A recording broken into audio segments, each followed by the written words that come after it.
Mile stone makers ഡോക്ടേഴ്സിൽ ഇന്ന് കേരളത്തിലെ അതിപ്രശസ്തനായിട്ടുള്ള ഡോക്ടറെയാണ് നിങ്ങൾക്ക് വേണ്ടി ഞാനിതാ എൻ്റെ മുന്നിൽ ഇവിടെ എത്തിച്ചിരിക്കുന്നത്. VPS ലേക്ക് ഷോർ ഹോസ്പിറ്റലിലെ സീനിയർ കൺസൾട്ടന്റ് ന്യൂറോ സർജനായ Arun Oommen. Sir, welcome to the show.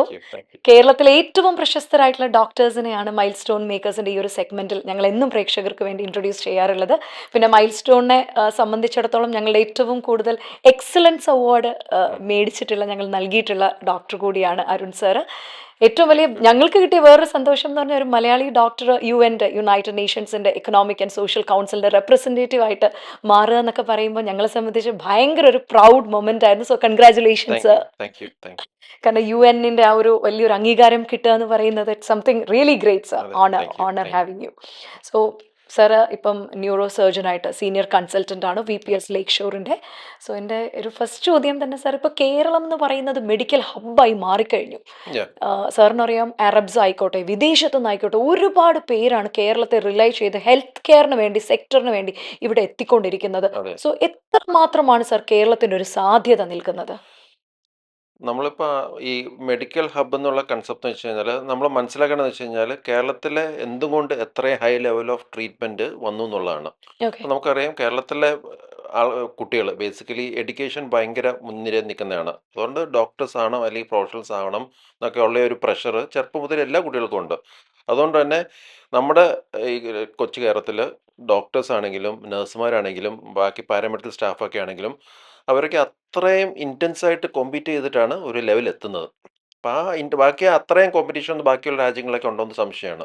അപ്പം അതുപോലെ കോമ്പീറ്റ് ചെയ്ത്, അതായത് MBBS നല്ല എൻട്രൻസ് എടുത്ത് MBBS കിട്ടണം, അത് കഴിഞ്ഞിട്ട് സ്പെഷ്യാലിറ്റിയിൽ എൻട്രൻസ് എടുത്ത് കിട്ടണം, എന്നിട്ട് സ്പെഷ്യാലിറ്റിയിലേക്ക് പോകണം, അതിനുശേഷം സ്പെഷ്യാലൈസ് ചെയ്യണം, ഫെലോഷിപ്പ് ചെയ്യണം. ഇങ്ങനെ അത്രയും കടമുള്ള ഒരു 10, 15, 16, 17 വർഷം കണ്ടിന്യൂസ് ആയിട്ട് പഠിച്ചാൽ മാത്രമേ ഇവിടെ ഒരു കേരളത്തിലെ ഒരു ഡോക്ടറായിട്ട് ജനങ്ങൾ അംഗീകരിക്കത്തുള്ളൂ. അപ്പോൾ ഡെഫിനറ്റ്ലി അത്രയും ഇൻറ്റൻസ് കോമ്പറ്റീഷൻ പോയി അത്രയും എഫേർട്ട് എടുക്കുമ്പോൾ ഡെഫിനറ്റ്ലി ക്വാളിറ്റി ഓഫ് കെയർ ഭയങ്കരമായിട്ട് ഇമ്പ്രൂവ് ചെയ്യും. മനസ്സിലായില്ലേ? അതുകൊണ്ട് തന്നെ പലപ്പോഴും കേരളത്തിലെ ക്വാളിറ്റി ഓഫ് കെയർ ഏറ്റവും ഹൈ ആണ്. അത് നമ്മുടെ വിദേശത്തുള്ള പലരും അത് അറിഞ്ഞു തുടങ്ങി. അതായത് ഗൾഫിലുള്ളവരാണെങ്കിലും മാൽഡീവ്സ് ആണെങ്കിലും ഇപ്പം ശ്രീലങ്ക, പിന്നെ ഇവൻ യൂറോപ്യൻ കൺട്രീസിലൊക്കെ ആണെങ്കിലും നെയ്ബറിങ് ബംഗ്ലാദേശ് അങ്ങനെയുള്ളവർക്കൊക്കെ കൺട്രീസൊക്കെ ആണെങ്കിൽ പാകിസ്ഥാൻ അങ്ങനെയുള്ളവരൊക്കെ ഇപ്പോഴും ഇവിടുത്തെ ക്വാളിറ്റി ഓഫ് കെയർ അറിഞ്ഞ് വരാൻ തുടങ്ങി. അപ്പം ഡെഫിനറ്റ്ലി ഒരുപാട് പൊട്ടൻഷ്യൽസ് ഉണ്ട്, യാതൊരു സംശയമില്ലാത്തൊരു കാര്യമാണ്. നല്ല ഹൈ പൊട്ടൻഷ്യൽസ് ഉണ്ട്, കാരണം ഇഷ്ടം മാൻ പവറിൽ യാതൊരു കോംപ്രമൈസ് ഇല്ല. പിന്നെ കേരളം എന്ന് പറഞ്ഞാൽ അതൊരു ടൂറിസ്റ്റ് ഡെസ്റ്റിനേഷൻ കൂടിയാണ്. നല്ലൊരു കോസ്റ്റ് ലൈൻ ഉണ്ട്, റോഡ് കണക്ടിവിറ്റി ഭയങ്കര നല്ലതാണ്, റെയിൽ കണക്ടിവിറ്റി ഭയങ്കര നല്ലതാണ്, എയർപോർട്ട്സ് 4 ഇന്റർനാഷണൽ എയർപോർട്ട്സ് ഉണ്ട്, കൂടാതെ ഒരുപാട് ടൂറിസ്റ്റ് സ്പോട്ട്സുകൾ ഇഷ്ടംപോലെ ഉണ്ട്. അപ്പം ഡെഫിനറ്റ്ലി ഒരു മെഡിക്കൽ ട്രീറ്റ്മെന്റ് എന്ന് പറഞ്ഞാൽ എപ്പോഴും ഒരു സീരിയസ് കണ്ടീഷന് വേണ്ടിയാണ് മെഡിക്കൽ ട്രീറ്റ്മെന്റ് വരുന്നത്. അതൊരു ടൂറിസം അല്ല. നമ്മളൊരു മെഡിക്കൽ ടൂറിസം എന്ന് പറഞ്ഞാലും അത് ആക്ച്വലി മെഡിക്കൽ ടൂറിസം എന്ന് ഒരു വേർഡ് കുറച്ചൊരു ഡിസ്പാരിറ്റി ഉണ്ട്. പക്ഷേ ഡെഫിനറ്റ്ലി അത് മെഡിക്കൽ കെയർ, ടോപ്പ് മെഡിക്കൽ കെയറിന് വേണ്ടി ഒരുപാട് തന്നെ വരുന്നുണ്ട്. അത് രണ്ട് രീതിയിൽ എന്ന് വെച്ചാൽ നല്ല രീതിയിൽ നല്ല വശമുണ്ട്, ഒരുപാട് മോശമായിട്ടുള്ള വശങ്ങളുണ്ട്. നല്ല വശം എന്ന് വെച്ച് കഴിഞ്ഞാൽ ഫോറിൻ പേഷ്യൻസ് വന്നു കഴിഞ്ഞാൽ definitely we are pressurized to maintain very high standards of care. അതുകൊണ്ട് തന്നെ കേരളത്തിലെ മെഡിക്കൽ കെയറിൻ്റെ സ്റ്റാൻഡേർഡ്സ് വളരെയധികം വേൾഡ് സ്റ്റാൻഡേർഡ്സ് നോക്കുകയാണെങ്കിൽ ടോപ്പ് തന്നെയാണ്, യാതൊരു സംശയമില്ല. എൻ്റെ പ്രോബ്ലം എന്ന് വെച്ച് കഴിഞ്ഞാൽ quality always comes with a cost. അപ്പോൾ നല്ല ക്വാളിറ്റി കെയർ കൊടുക്കുമ്പോൾ ഡെഫിനറ്റ്ലി കോസ്റ്റ് ഓഫ് മെഡിക്കൽ കെയറും ഭയങ്കരമായിട്ട് ഇമ്പ്രൂവ് ചെയ്യും. കാരണം അതിൻ്റെ ഉപയോഗിക്കുന്ന എക്യുപ്മെൻസും ക്വാളിറ്റി ഓഫ് ഡ്രഗ്സും എല്ലാം കൂടുമ്പം ഡെഫിനറ്റ്ലി എക്സ്പെൻസും വളരെയധികം കൂടും. അപ്പം നമ്മുടെ കേരളത്തിലെ സാധാരണക്കാർക്ക് ക്വാളിറ്റി കെയർ ഉണ്ടെന്ന് പറഞ്ഞാലും സാധാരണക്കാർക്ക് അത് എത്രത്തോളം അവൈൽ ചെയ്യാൻ പറ്റും എന്നുള്ള ഒരു ക്വസ്റ്റ്യൻ എപ്പോഴും ചോദ്യചിഹ്നമാണ്. അതാണ് എൻ്റെ ഒരു ബേസിക് ഒരു പ്രോബ്ലം. പക്ഷെ അത് ഓവർ ടൈം എന്നുള്ളത് സോൾവ് ചെയ്യണം. ഇപ്പോൾ സ്ലോലി സാധാരണക്കാർക്കും ഏറ്റവും തട്ടി താഴെ നിൽക്കുന്ന, ഏറ്റവും സോഷ്യൽ എക്കണോമിക്കലി ഏറ്റവും താഴെ നിൽക്കുന്ന ആൾക്കാർക്കും അത് അവൈൽ ചെയ്യാൻ വേണ്ടിയുള്ള സിസ്റ്റം നമ്മൾ കൊണ്ടുവരണം. അത് ഓവർ ടൈമേ വരുത്തുള്ളൂ. അതിനുള്ള കാര്യങ്ങളൊക്കെ നടക്കുന്നുണ്ട്, പക്ഷേ അത് ഓവർ ടൈം അതും വരണം. അതും കൂടി നമ്മൾ ഇനി ശ്രദ്ധിക്കണം. കാരണം ഡെഫിനറ്റ്ലി ഒരുപാട് ഹൈ ലെവൽ എത്തിക്കഴിഞ്ഞു പല രീതിയിലും, ഒരുപാട് എല്ലാ ഫെസിലിറ്റീസ്, ലോകത്തിലെ ഏത് ഫെസിലിറ്റിയും കേരളത്തിൽ അവൈലബിൾ ആണെന്ന് ചോദിച്ചു കഴിഞ്ഞാൽ ഡെഫിനറ്റ് ആൻസർ യെസ് ഉണ്ട്. കേരളത്തിലുള്ള ഏറ്റവും ടോപ്പ് ട്രീറ്റ്മെൻറ്റും നമ്മൾ ഒന്നിടത്തും പോകണ്ട, കേരളത്തിൽ അവൈലബിൾ ആണ്. അതുപോലെ ഹൈ ലെവൽ ഓഫ് ഇൻവെസ്റ്റ്മെൻറ്റും റിസർച്ച് ഓറിയൻറ്റഡ് ആണെങ്കിലും ട്രീറ്റ്മെൻറ്റ് ഓറിയൻറ്റഡ് ആണെങ്കിലും ഉള്ള എല്ലാ കാര്യങ്ങളും വളരെയധികം കേരളത്തിൽ നടക്കുന്നുണ്ട്. പക്ഷേ അത് സാധാരണക്കാർക്കും കൂടി അത് അവൈൽ ചെയ്യാൻ വേണ്ടിയുള്ള സിസ്റ്റമാണ്. അതാണ് ഇനി അടുത്ത ഒരു 5 to 10 years ഉള്ള മേജർ ചാലഞ്ച് എന്ന് വെച്ചാൽ സാധാരണക്കാർക്കും ഈ high level of treatment avail ചെയ്യാൻ സാധിക്കണം. സാർ ഈ സാധാരണക്കാരെ പറ്റി പറയുമ്പോൾ അതെ. ഇത് നമ്മളെ പോലുള്ള സാധാരണക്കാരൊക്കെ ചില പടങ്ങൾ കണ്ട് സിനിമകൾ കണ്ട് പേടിക്കാറുണ്ട്. ഉം. കാരണം ഈ റോഡ് ആക്സിഡന്റ് മൂവീസിലൊക്കെ നമ്മൾ കാണുന്ന ഒരു ട്രെൻഡ് എന്ന് പറയുന്നത് ഒരു ബോഡി ഇപ്പം മരിക്കാറായി എന്ന് പറഞ്ഞൊരു വണ്ടി ഇടിച്ച് ഒരാളെ കൊണ്ട് ഹോസ്പിറ്റലിൽ ഒരു പ്രൈവറ്റ് ഹോസ്പിറ്റലിൽ കൊണ്ട് എത്തിക്കുന്നു. ഉം. പിന്നെ നടക്കുന്നതെന്ന് പറഞ്ഞാൽ അദ്ദേഹത്തിന്റെ ബോഡിയിൽ നിന്ന് ഓർഗൻ മാറ്റിയെടുക്കുന്നു. ഉം. അങ്ങനെ ഭയങ്കരമായിട്ട് പേടിപ്പിക്കുന്ന സാധനങ്ങൾ ഈ സിനിമയിൽ നമ്മളിപ്പോൾ കാണാറുണ്ട് സാർ. ഉം. ശരിക്കും അതിൽ വല്ല വസ്തുതയുണ്ടോ സാർ? കാരണം യു ബീങ് എ ഡോക്ടർ. അല്ല, അത് ബേസിക്കലി നമ്മൾ ഈ ഏത് ഒരു ഹൊറർ മൂവി ക്രിയേറ്റ് ചെയ്യുമ്പം അത് മേക്ക് ബിലീഫ് മാത്രമേ ഉള്ളൂ. ഇതൊന്നും സത്യമല്ല. ഇതൊന്നും റിയൽ ലൈഫിൽ ഇതൊന്നും നടക്കത്തില്ല. ഒരാളെ അങ്ങനെ നമുക്ക് ചെയ്യാൻ സാധിക്കത്തില്ല. ഒന്നാമത് ബ്രെയിൻ ഡെത്ത് എന്ന് പറഞ്ഞാൽ അതൊരു വലിയൊരു പ്രോസസ്സ് തന്നെയാണ്. ഒരാളെ ബ്രെയിൻ ഡെത്ത് സർട്ടിഫൈ ചെയ്യുന്നത് അത് 24 ഹവേഴ്സോളം 6 to 24 ഹവേഴ്സോളം പല ഗ്രൂപ്പ് ഓഫ് ഡോക്ടേഴ്സ് കണ്ടിന്യൂസ് ആയിട്ട് മോണിറ്റർ ചെയ്ത് മാത്രമേ നമുക്ക് ബ്രെയിൻ ഡെഡ് എന്ന് പറഞ്ഞ ഇതിലേക്ക് എത്തിക്കാൻ പറ്റത്തുള്ളൂ. ഇതിൻ്റെ അകത്ത് കാണിക്കുന്ന പോലെ പെട്ടെന്ന് തലയ്ക്ക് അടിക്കുന്നു, അല്ലെങ്കിൽ എന്തെങ്കിലും ആക്സിഡന്റ് ഇടിച്ച് നിലത്തിടുന്നു, ഉടനെ ബ്രെയിൻ ഡെഡ് ആയി, ഉടനെ ആർഗൻസ് ഹാർവെസ്റ്റ് ചെയ്യുന്നു. ഇതൊക്കെ ജസ്റ്റ് ഒരു ഒരു റിയാലിറ്റി വെച്ച് നോക്കുവാണെങ്കിൽ ഇത് വെറും ഫുളിഷ്നെസ് മാത്രമാണ്. പക്ഷേ ആൾക്കാർക്ക് ഒരു എൻ്റർടൈൻമെൻറ്റ് പർപ്പസും, അല്ലെങ്കിൽ ഒരു ആൾക്കാർക്ക് ഇങ്ങനത്തെ ഈ ഹൊറർ ഫിലിംസ് ഒക്കെ ആണല്ലോ, അതൊന്നും റിയൽ അല്ലോ. പിന്നെ പ്രേതത്തിൻ്റെ കുറേ കഥകളുണ്ട്, പല ഡ്രാക്കുളയുടെ കഥകളുണ്ട്, അങ്ങനത്തെ പല രീതിയിലുള്ള സൂപ്പർമാൻ്റെ കഥകളുണ്ട്. ഇതൊന്നും എല്ലാം ബേക്ക് ബിലീഫ്സ് ആണ്, മനസ്സിലായില്ലേ? Just only four entertainment purpose. അതുപോലെ വന്നേക്കുന്ന ഒരു സംഭവം മാത്രമേ ഉള്ളൂ. ഉള്ളൂ. ആൾക്കാരത് റിയൽ ലൈഫായിട്ട് ബന്ധിപ്പിച്ച് കണ്ടാൽ തുടങ്ങി കഴിഞ്ഞാൽ അത് അവരുടെ കുഴപ്പമാണ്. ദാറ്റ് ഈസ് ദെയർ ഫൂളിഷ്നെസ്, മനസ്സിലായില്ലേ? നമ്മളെപ്പോഴും ഒരു ഫിലിമായിട്ട് തന്നെ കാണാൻ ശ്രമിക്കുക. Reality is always different. അപ്പം പലപ്പോഴും റിയൽ ലൈഫ് സ്റ്റോറി എന്നൊക്കെ പറഞ്ഞ് നമ്മൾ ഡിപ്പിക്റ്റ് ചെയ്യുന്ന പല സ്റ്റോറീസും അത് റിയൽ ലൈഫായിട്ട് കുറച്ച് ഒത്തിരി ഡീവിയേറ്റഡ് ആയിരിക്കും. നമ്മളതൊരു എൻ്റർടൈൻമെൻറ്റ് പർപ്പസിന് വേണ്ടി നമ്മളത് കുറച്ച് മസാലയൊക്കെ തേച്ച് അതൊരു ഭയങ്കര ഒരു വേറെ രീതിയിൽ മേക്ക് ബിലീഫ് ആക്കിയെന്നേ ഉള്ളൂ. പക്ഷേ അതിൻ്റെ റിയൽ ആയിട്ടുള്ള കാര്യങ്ങൾ എപ്പോഴും അതിൽ നിന്ന് ഒത്തിരി ഡിഫറെൻ്റ് ആയിരിക്കും. അത് ഒരിക്കലും നമുക്ക് റിയൽ ലൈഫ് നമുക്ക് സിനിമയിൽ ഇട്ട് കഴിഞ്ഞാൽ അത് ഒരു എൻ്റർടൈൻമെൻറ്റ് വാല്യൂ ഇല്ല, മനസ്സിലായി? നമ്മുടെ റിയൽ ലൈഫിൽ നടക്കുന്ന കാര്യം നമ്മൾ സിനിമ ആക്കി കഴിഞ്ഞാൽ ഒരു എൻ്റർടൈൻമെൻറ്റ് വാല്യൂ ഇല്ല. പക്ഷെ അത് എൻ്റർടൈൻമെൻറ്റ് വാല്യൂ ആക്കാൻ വേണ്ടി ഇങ്ങനത്തെ പല പല കാര്യങ്ങളും ആൾക്കാർ ചെയ്യും. ചെയ്യും. അതുപോലെ തന്നെയാണ് സാർ ഈ കഴിഞ്ഞ കുറച്ച് നാളുകൾക്ക് മുന്നിൽ വാർത്തകളിൽ ഭയങ്കരമായിട്ട് പ്രാധാന്യം നേടിയ ഒരു കാര്യമാണ് കൊച്ചിയിലെ ഓർഗൻ മാഫിയ വളരെയധികം വളർന്നുകൊണ്ടിരിക്കുകയാണ്. അതെ. ഇപ്പം വളരെ പാവപ്പെട്ട വീട്ടിലെ വല്ല സ്ത്രീകളോ കുടുംബശ്രീയിലോ എങ്ങനെയെങ്കിലുമൊക്കെ വർക്ക് ചെയ്യുന്ന താഴേക്കിടയിലുള്ള ചേച്ചിമാർ ചെല്ലുകയാണെങ്കിൽ ഉം. പറഞ്ഞ 2 കിഡ്നി ഉണ്ട്, 1 കിഡ്നി തന്നാൽ ഇത്രയും രൂപ തരും, നിങ്ങളുടെ ലോൺ വീട്ടുന്നു, നിങ്ങളുടെ വീടിന്റെ കടം മാറുന്നു, ഉം. നിങ്ങളുടെ മകളുടെ കല്യാണം നിങ്ങൾക്ക് നന്നായിട്ട് നടത്താൻ പറ്റുന്നു എന്നൊക്കെ പറയുമ്പോൾ ഇത് കേട്ട് മനസ്സറിഞ്ഞ് സൈൻ ചെയ്ത് നൽകുന്ന ഒരു ഗ്രൂപ്പിനെ അട്രാക്ട് ചെയ്യുന്ന ഓർഗൻ മാഫിയ ഇവിടെ കേരളത്തിലുണ്ട് എന്നുള്ള വാർത്തകൾ. ബേസിക്കലി നമ്മൾ മനസ്സിലാക്കുന്നത് വെച്ച് കഴിഞ്ഞാൽ കിഡ്നി ഫെയിലിയർ അടിച്ചും ലിവർ ഫെയിലിയർ അടിച്ചും ഒരുപാട് പേര് കേരളത്തിലുണ്ട്. അത് ഡ്യൂ ടു വേരിയസ് റീസൺസ്. അത് നമ്മുടെ ഇവിടുത്തെ പുവർ ഫുഡും പുവർ സാനിറ്റേഷനും വാട്ടർ ക്വാളിറ്റി പുവർ ആയതുകൊണ്ട് ഒരുപാട് കെമിക്കൽ പോയിസണിങ് കാരണം അങ്ങനെ പല രീതി കൊണ്ടും കിഡ്നി പ്രോബ്ലംസ് ലിവർ പ്രോബ്ലംസ് ഒക്കെ ഒരുപാട് കൂടുന്നുണ്ട്. ഉണ്ട്. ഇനീഷ്യൽ സ്റ്റേജിലൊക്കെ നമുക്ക് മരുന്നുകൊണ്ട് തന്നെ മാനേജ് ചെയ്യാൻ പറ്റും. പക്ഷേ ഒരു സ്റ്റേജ് കഴിഞ്ഞാൽ പിന്നെ നമുക്ക് അവരെ കണ്ടിന്യൂസ് ഡയാലിസിസ് ചെയ്ത് മെയിൻറ്റെയിൻ ചെയ്ത് കിഡ്നി ആണെങ്കിൽ ഡയാലിസിസ് ചെയ്ത് മെയിൻറ്റെയിൻ ചെയ്ത് കൊണ്ടുപോകാം. പക്ഷേ ഡയാലിസിസ് എന്ന് പറഞ്ഞാൽ ഒരിക്കലും ഒരു സൊല്യൂഷൻ അല്ല. അതിൻ്റെ ഒരു ടെമ്പററി റിലീഫ് മാത്രമേ ഉള്ളൂ. ഒരു കിഡ്നി ഫെയിൽ ആയി കഴിഞ്ഞാൽ പിന്നെ അതിൻ്റെ ട്രീറ്റ്മെൻറ്റ് എന്ന് പറഞ്ഞാൽ കിഡ്നി റീപ്ലേസ്മെൻറ്റ് തന്നെയാണ്. അപ്പോൾ അതിൻ്റെ ആ നമ്പർ ഓഫ് പേഷ്യൻസിൻ്റെ എണ്ണം ഇങ്ങനെ കൂടുമ്പം അടുത്ത ഓപ്ഷൻ എന്ന് വെച്ച് കഴിഞ്ഞാൽ ഒരു കിഡ്നി ഒരിക്കലും ഒരു ലാബറട്ടറിയിൽ മാനുഫാക്ചർ ചെയ്യാൻ പറ്റത്തില്ല. അത് മറ്റൊരു ഹ്യൂമൻസിൽ നിന്ന് മാത്രമേ എടുക്കാനേ സാധിക്കത്തുള്ളൂ. അപ്പോൾ ആ ഡിമാൻഡ് കൂടുമ്പോൾ ഡെഫിനറ്റ്ലി നമ്മളത് ഒരുപാട് എഡ്യൂക്കേഷൻ കൊടുക്കണം ആൾക്കാർക്ക്. വോളണ്ടറി കിഡ്നി ഡൊണേഷൻ, കിഡ്നിയുടെ ഗുണമെന്ന് വെച്ച് കഴിഞ്ഞാൽ അത് 2 എണ്ണം ഉണ്ട്. ലിവർ എന്ന് പറഞ്ഞാൽ ഒന്നേ ഉള്ളൂ. അപ്പോൾ കിഡ്നിയുടെ എണ്ണം 2 എണ്ണം ഉള്ളതുകൊണ്ട് കുറച്ചും കൂടി ഡൊണേറ്റ് ചെയ്യാൻ എളുപ്പമാണ്. കാരണം ഒരു കിഡ്നി വെച്ച് ആൾക്കാർക്ക് ഹെൽത്തി ആൾക്കാരാണെങ്കിൽ ഒരു കിഡ്നി വെച്ച് സർവൈവ് ചെയ്യാൻ പറ്റും. പക്ഷേ കിഡ്നിയുടെ ഡൊണേഷൻ്റെ എണ്ണം കൂടുന്നുണ്ട്. ഡെഫിനറ്റ്ലി ആൾക്കാർ ഒരുപാട് പേര് ഡൊണേറ്റ് ചെയ്യുന്നുണ്ട്. അറ്റ് ദ സെയിം ടൈം അതിൻ്റെ ഡിമാൻഡ് റെസിപ്പിയൻസിൻ്റെ എണ്ണവും വളരെയധികം കൂടിയിട്ടുണ്ട്. ഇപ്പം കൂടി വരിക. ഒരു വെയിറ്റിംഗ് ലിസ്റ്റൊക്കെ ഒരുപാട് മാസങ്ങളോളം വർഷങ്ങളോളം ഇങ്ങനെ നീണ്ടു പോവാണ്. അപ്പോൾ ഇതിൻ്റെ ഭാഗമായിട്ട് ഒരുപാട് അവയർനെസ് പ്രോഗ്രാമൊക്കെ നടക്കുന്നുണ്ടെങ്കിലും ഡെഫിനറ്റ്ലി നമ്മൾ സൊസൈറ്റിയിൽ പലരും we have to enter and motivate people to donate kidneys if they are willing. അപ്പം പലപ്പോഴും ഇതിൻ്റെ കൂടെ എങ്ങനെ പലർക്കും അതിനൊരു ബെനിഫിറ്റ് ആംഗിളിൽ നിന്ന് ഇങ്ങനെ നോക്കുമ്പോഴാണ് ഇങ്ങനത്തെ കുറേ ആൾക്കാർ വരുന്നത്. അത് പലപ്പോഴും മീഡിയ വളരെ റോങ് ആയിട്ടൊക്കെ ഡിപ്പിക്റ്റ് ചെയ്യാറുണ്ട്. ഡെഫിനറ്റ്ലി അതൊരു നല്ല കാര്യം നടക്കുന്നത് ചിലപ്പോൾ നമ്മളൊരു വേറെ രീതിയിൽ എല്ലാം ഒരു പെർസെപ്ഷൻ ആണല്ലോ. ഒരേ സിറ്റുവേഷൻ തന്നെ പല ആൾക്കാർക്ക് പല രീതിയിലും പെർസീവ് ചെയ്യാം. Correct correct it's A difference in perception. പക്ഷേ ആ ഡിഫറൻസ് ഇൻ പെർസെപ്ഷൻ നമ്മൾ എന്ത് ചൂസ് ചെയ്യുന്ന പോലെ ഇരിക്കും. അപ്പം നമ്മൾ നോക്കുവാണ് ഒരാൾ ഭയങ്കരമായിട്ട് ഒരുപാട് പേര് കിഡ്നി ട്രാൻസ്പ്ലാന്റിന് വേണ്ടി വെയിറ്റ് ചെയ്യുന്നു. കുറേ ജനങ്ങൾ അത് ഡൊണേറ്റ് ചെയ്യുന്നു. ഡൊണേറ്റ് ചെയ്യുന്നവർക്ക് ഡെഫിനറ്റ്ലി അവർക്കൊരു മോട്ടിവേഷന് വേണ്ടി ചിലപ്പം നമുക്ക് പല രീതിയിലുള്ള ഒന്ന് സമൂഹം അംഗീകരിക്കുക അവരെ, അവർക്ക് പല രീതി അവാർഡ് കൊടുക്കും, അങ്ങനത്തെ അംഗീകരിക്കുക, അങ്ങനെ പല കാര്യങ്ങളും ചെയ്യാം. ചിലപ്പോൾ അവർക്ക് ഫൈനാൻഷ്യൽ പ്രോബ്ലംസ് ഉണ്ടെങ്കിൽ ആ റിസീവ് ചെയ്യുന്ന ആൾക്കാരുടെ ഫാമിലി ചിലപ്പോൾ അവർക്കത് ഹെൽപ്പ് ചെയ്യും. അതൊരു ഹെൽപ്പാണ്, അതൊരു തെറ്റെന്നൊക്കെ പറയാൻ പറ്റത്തില്ല.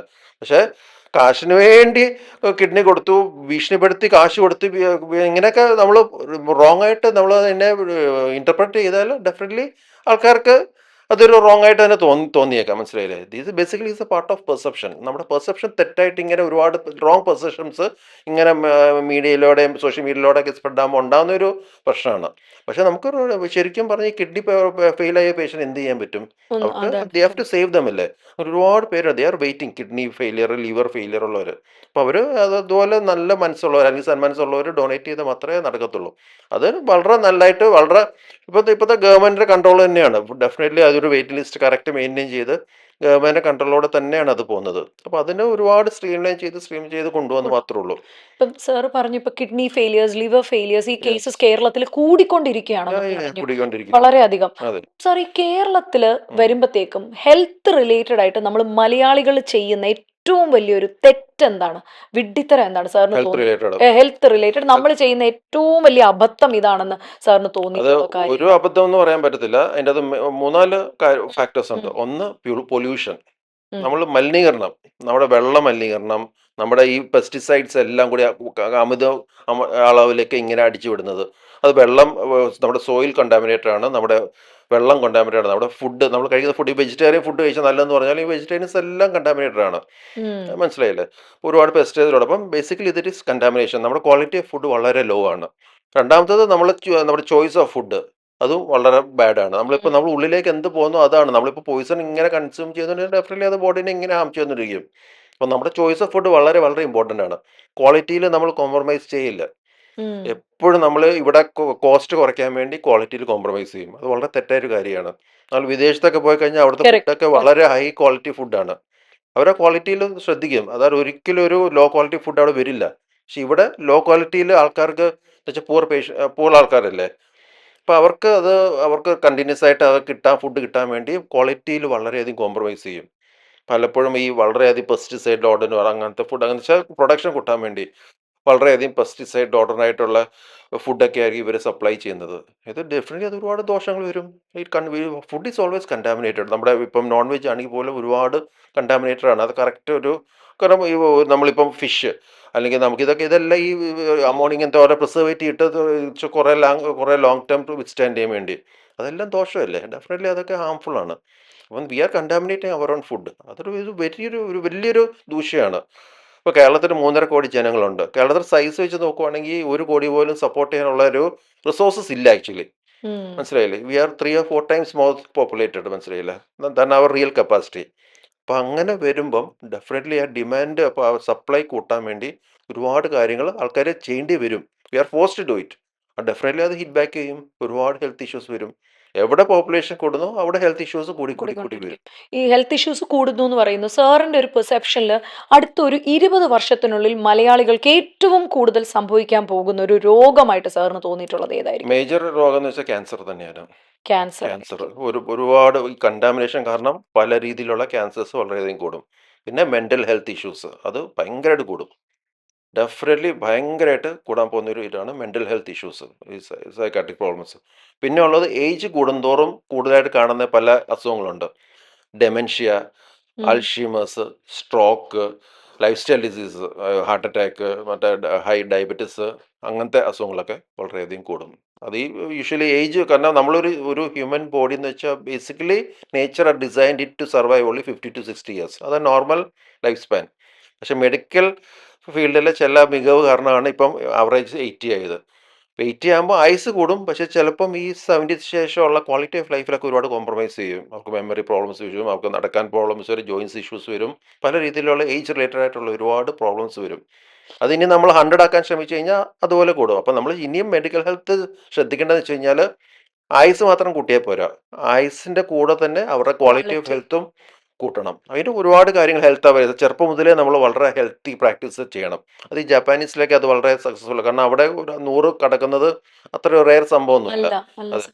അതിൻ്റെ കാരണം എന്ന് വെച്ച് കഴിഞ്ഞാൽ അവരുടെ ഡയറ്റും അവരുടെ ലൈഫ് സ്റ്റൈലും ചെറുപ്പം മുതലേ എന്താ വെച്ചാൽ വളരെ കുട്ടികളാകുമ്പോൾ മുതലേ കറക്റ്റായിട്ടാണ് പോകുന്നത്.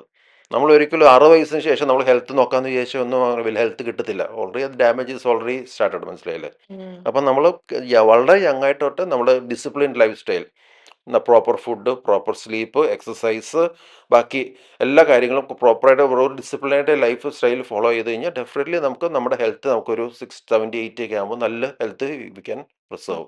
സാർ പറഞ്ഞു ഇപ്പൊ ജാപ്പനീസ് കുട്ടികൾ അല്ലെങ്കിൽ അതെ ജപ്പാനിലൊക്കെ ആണെങ്കിൽ വളരെ കുഞ്ഞിലെ ആ ഒരു പാറ്റേൺ ഇവർ ഫോളോ ചെയ്ത് അതെ അതെ തുടങ്ങുന്ന അവരുടെ കൾച്ചറിന്റെ ഭാഗമാണ്. ഭാഗമാണ്. It's part of the culture. നമ്മുടെ ഒരു പാരന്റിങ്ങിൽ സാറിന് തോന്നിയിട്ടുള്ള കുട്ടികൾക്ക് ഇത് ഏറ്റവും വലിയ പ്രശ്നം ചെയ്യും, ഈ തലമുറയോട് ഇത് ചെയ്യാൻ പാടില്ല എന്ന് തോന്നിയ ഒരു കാര്യം എന്താണ്? എന്നാൽ അച്ഛനമ്മമാര് അറിഞ്ഞോ അറിയാതെയോ അത് ജങ്ക് ചെയ്തുകൊണ്ടിരിക്കും. ഫുഡ്, ജങ്ക് ഫുഡാണ്. ചെറുപ്പം മുതലേ junk food, carbohydrate rich junk food, ഈ എന്തുവാ ഈ ബർഗേഴ്സ്, പിന്നെ ഫ്രഞ്ച് ഫ്രൈസ്, ഇതൊരു ഓയിലി ഫുഡ്, ഇതെല്ലാം വളരെ ചെറുപ്പം മുതലേ അവർ പ്രാക്ടീസ്. ആ സമയത്ത് അവർ എൻജോയ് ചെയ്യുക, അവർക്ക് യാതൊരു ഹെൽത്ത് ഇഷ്യൂസും ഇല്ല. ഒരു 30 വയസ്സ് വരെ 40 വയസ്സ് വരെ ആളുടെ ബ്ലഡ് ടെസ്റ്റ് ചെയ്താൽ നോർമലായിരിക്കും. അപ്പോൾ അവർ വിചാരിക്കും എനിക്ക് കുഴപ്പമൊന്നുമില്ല എന്നുള്ളത്. പക്ഷേ ഇതിൻ്റെ അണ്ടർഗ്രൗണ്ട് ചേഞ്ചസ് ഒക്കെ ബോഡിയിൽ വന്നു തുടങ്ങും. ഒരു 50, 60 ഒക്കെ ആകുമ്പോഴാണ് ഇതിൻ്റെ എല്ലാ ബാഡ് എഫക്ട്സും ബാക്ക് ഫയർ ചെയ്യുന്നത്. പിന്നെ അങ്ങോട്ട് ഭയങ്കര ഒരുപാട് ലൈഫ് സ്റ്റൈൽ ഇഷ്യൂസ് ഒക്കെയാണ്. ഹൈപ്പർ ടെൻഷൻ, ഡയബറ്റിസ്, പിന്നെ ഒബേസിറ്റി, ജോയിൻറ്റ് ഇഷ്യൂസ്, പിന്നെ കാർഡിയക് ഇഷ്യൂസ്, നമ്മുടെ ബ്രെയിൻ റിലേറ്റഡ് ഇഷ്യൂസ് എല്ലാം ഇങ്ങനെ വന്നുകൊണ്ടിരിക്കും, മനസ്സിലായി. അതുപോലെ തന്നെ സാർ ഒരു 10 വർഷം മുമ്പ് സാർ അധികം കേൾക്കാത്ത, എന്നാൽ ഈ കഴിഞ്ഞ ഒരു 10 വർഷത്തിനുള്ളിൽ സാർ ഭീകരമായിട്ട് കേട്ടു തുടങ്ങിയ ഒരു ഒരു വളരെ മൈൽഡായിട്ട് ഒരു രോഗമായിരിക്കാം സാർ, എന്നാൽ ഭീകരമാകാവുന്ന ഒരു ന്യൂറോ സയൻസിന്റെ കൂടുതൽ കാണുന്നത് ഇതാണ്, ഡെമൻഷ്യയും അൽഷീമേഴ്സും. അൾഷിമേഴ്സ്. പിന്നെ സാർ പാർക്കിൻസോണിസം, പാർക്കിൻസൺസ്. പിന്നെ സ്ട്രോക്കിന്റെ ഇത് കൂടിയിട്ടുണ്ട്. സ്ട്രോക്കും അങ്ങനത്തെ അസുഖങ്ങളൊക്കെ കൂടിയിട്ടുണ്ട്. മൾട്ടിപ്പിൾ ഇഷ്യൂസ് ആണ്. ബേസിക്കലി നമ്മുടെ ഇവിടെ അടുത്ത കാലത്ത് വന്നേക്കുന്ന ഒരുപാട് ലൈഫ് സ്റ്റൈൽ പ്രോബ്ലംസ് ഒക്കെ കൊണ്ട് തന്നെയാണ് ഇതെല്ലാം കൂടുന്നത്. കൂടുന്നത്. ഇപ്പൊ സാറ് പറഞ്ഞു സൈക്കോളജിക്കൽ ഇഷ്യൂസ് കൂടുതലായിട്ട് ഇപ്പം വന്നുകൊണ്ടിരിക്കുന്നുണ്ട്. ഡെഫിനറ്റ്ലി. എനിക്ക് ഈ ന്യൂറോ ആയിട്ട് സാർ ഇപ്പോൾ ഒരുപാട് തെറാപ്പീസ് ഇതിനു വേണ്ടി ചെയ്യാൻ ന്യൂറോയ്ക്ക് ഇപ്പൊ സാധിക്കും എന്ന് നമ്മൾ വായിക്കാറുണ്ടായിരുന്നു. സോ പല ക്ലിനിക്കും അതിനെ പ്രൊമോട്ട് ചെയ്യുന്നുണ്ട്, അവർ കുറെ തെറാപ്പീസ് പ്രൊവൈഡ് ചെയ്യുന്നുണ്ട്. സാർ അതൊക്കെ പ്രൂവൺ ആണോ ന്യൂറോ ശരിക്കും? സൈക്കോതെറാപ്പീസ് അല്ലേ? Psycho therapies. ബേസിക്കലി പല തെറാപ്പീസും റിസർച്ച് നടന്നുകൊണ്ടിരിക്കുന്നുണ്ട്. അപ്പോൾ എപ്പോഴും ഒരു തെറാപ്പി ഇറങ്ങുമ്പം അതൊക്കെ പെട്ടെന്ന് കൊണ്ടുവരാൻ പറ്റത്തില്ല. അതിനെ നമ്മളൊരു പല രീതിയിൽ ഒരു റിസർച്ച് നോക്കി അത് സ്റ്റഡി ചെയ്ത് അതിൻ്റെ ഒരു കറക്റ്റ് ഇതിൽ വന്ന് എന്നിട്ട് വേണം അത് ഓരോ സ്റ്റെപ്പ് ബൈ സ്റ്റെപ്പിൽ സ്റ്റഡി ചെയ്തിട്ട് വേണം അതിൽ ശരിക്കും അത് പബ്ലിക്കിലേക്ക് അത് ഇറക്കാനായിട്ട്. പല ആൾക്കാരും എന്നുവെച്ചാൽ മോഡേൺ മെഡിസിൻ അല്ലാത്ത പല ആൾക്കാരും ഈ ഒരു അവസ്ഥയെ മനസ്സിലാക്കി അതിൻ്റെ ഒരു മാർക്കറ്റ് വാല്യൂ മനസ്സിലാക്കി ഒരുപാട് ഇങ്ങനത്തെ അൺസയൻറ്റിഫിക് ആയിട്ട് ഒരുപാട് തെറാപ്പീസ് കൊണ്ടുവരുന്നുണ്ട്.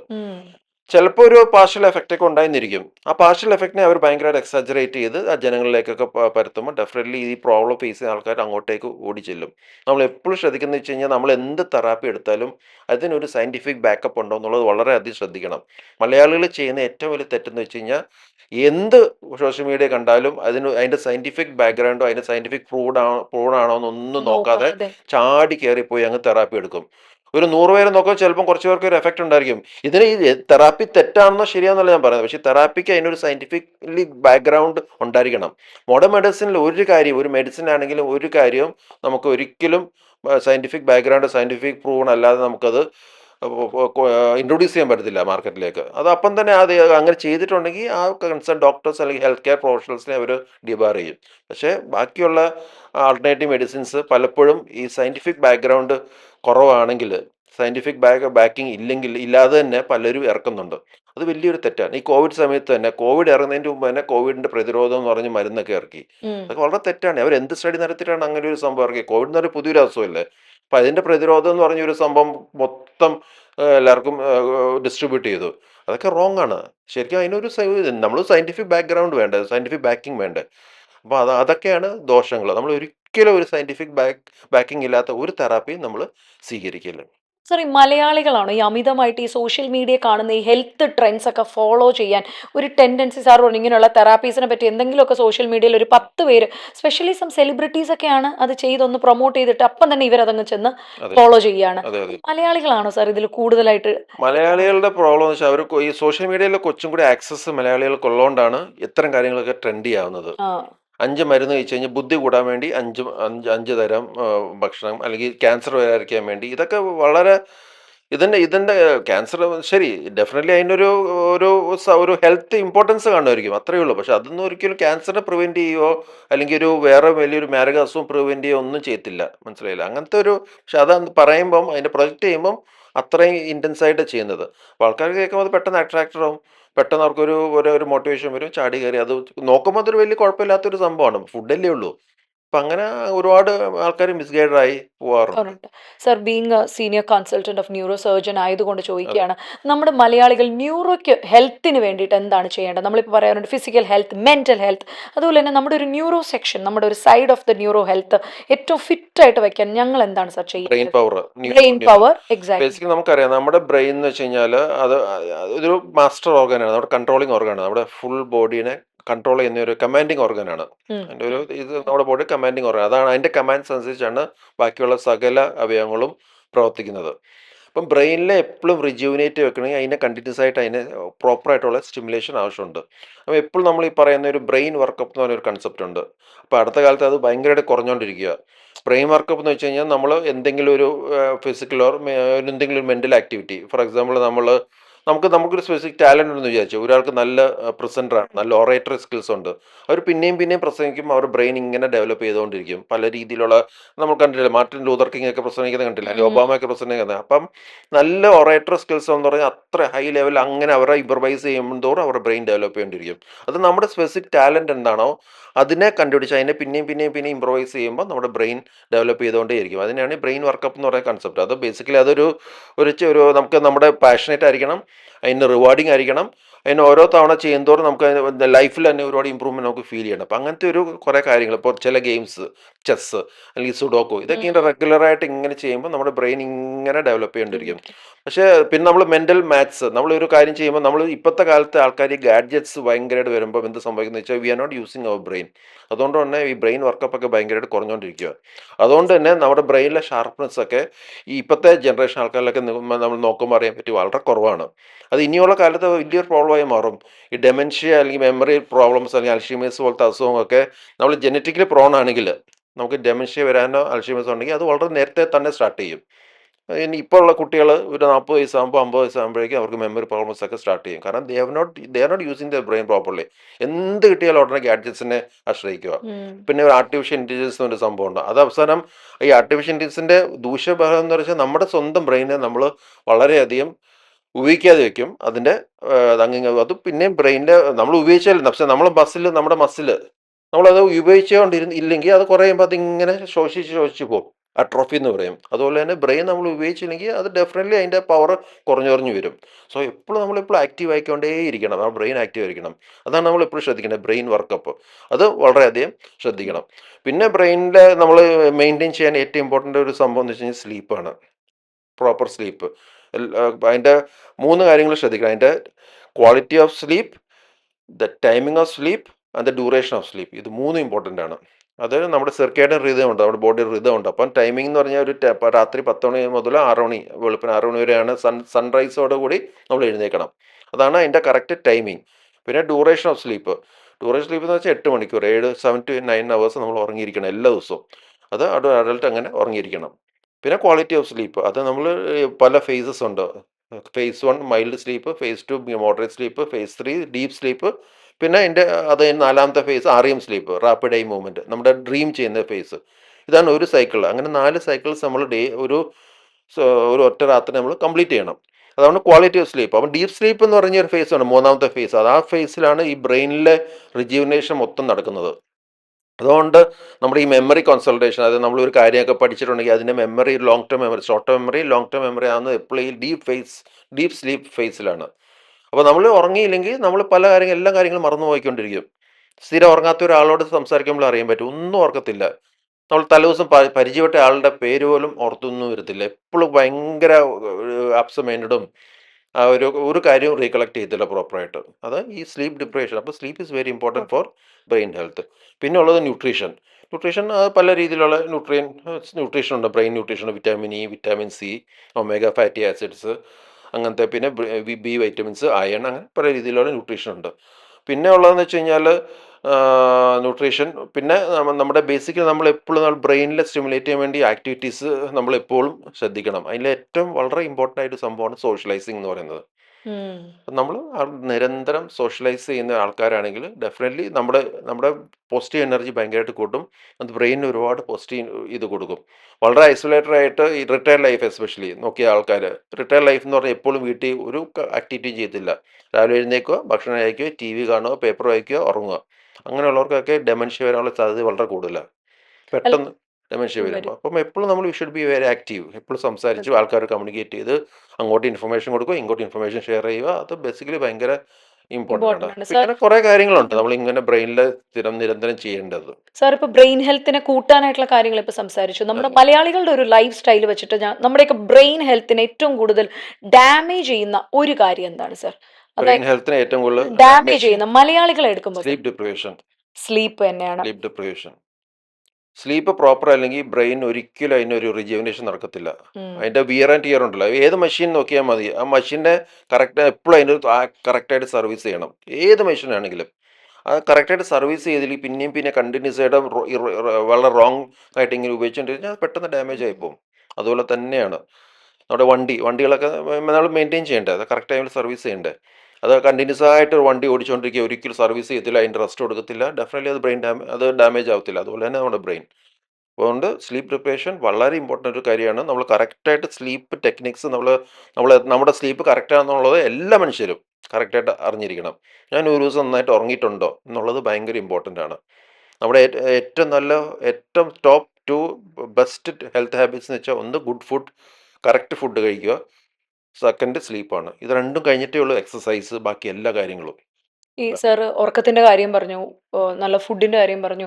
ഇന്ന് മലയാളികൾ ഏറ്റവും കൂടുതൽ അഭിമുഖീകരിക്കുന്ന പ്രശ്നങ്ങളൊന്നാണ് ഈ ഗട്ട് ഹെൽത്ത് വരുന്നത് സാർ. Gut health. കാരണം എനിക്കൊക്കെ ആസിഡ് റിഫ്ലക്സിന്റെ സിംറ്റംസ് ഇപ്പോഴേ കാണിച്ചു തുടങ്ങിയ ഒരാളാണ് അതെ, എനിക്കൊക്കെ. അതെ. അപ്പൊ ഈ ഗട്ട് ഹെൽത്ത് മലയാളിക്ക് എവിടെയാണ് സാർ ഇത് തെറ്റുന്നത്?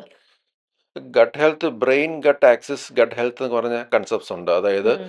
നമ്മുടെ ഗട്ട് എന്ന് പറഞ്ഞാൽ വളരെ ഇമ്പോർട്ടൻ്റ് ഒരു ഒരു സിസ്റ്റമാണ്. അത് നമ്മുടെ വായ് മുതൽ നമ്മുടെ ഈസഫാഗസ്, സ്റ്റൊമക്ക്, ഇൻഡസ്റ്റൈൻസ് മുതൽ നമ്മുടെ രക്തം വരെ എല്ലാം വളരെ കണക്റ്റഡ് ഇമ്പോർട്ടൻ്റ് ആണ്. ഒരു സംഭവമാണ്. അതായത് നമ്മൾ ഉള്ളിലേക്ക് എന്തൊക്കെ കയറ്റുന്നോ അതിനെ കംപ്ലീറ്റ്, ഫുഡ് ആണെങ്കിലും വാട്ടർ ആണെങ്കിലും അതിനെ കംപ്ലീറ്റ് പ്രോസസ്സ് ചെയ്ത് ആവശ്യമില്ലാത്തത് ഡിസ്കാർഡ് ചെയ്യുന്നതും ആവശ്യമുള്ളത് ബോഡിയിലേക്ക് കയറ്റുന്ന ആ ഒരു ഓർഗനാണ് നമ്മുടെ ഗ്യാസ്ട്രോ ഇൻഡസ്ട്രിയൽ സിസ്റ്റം.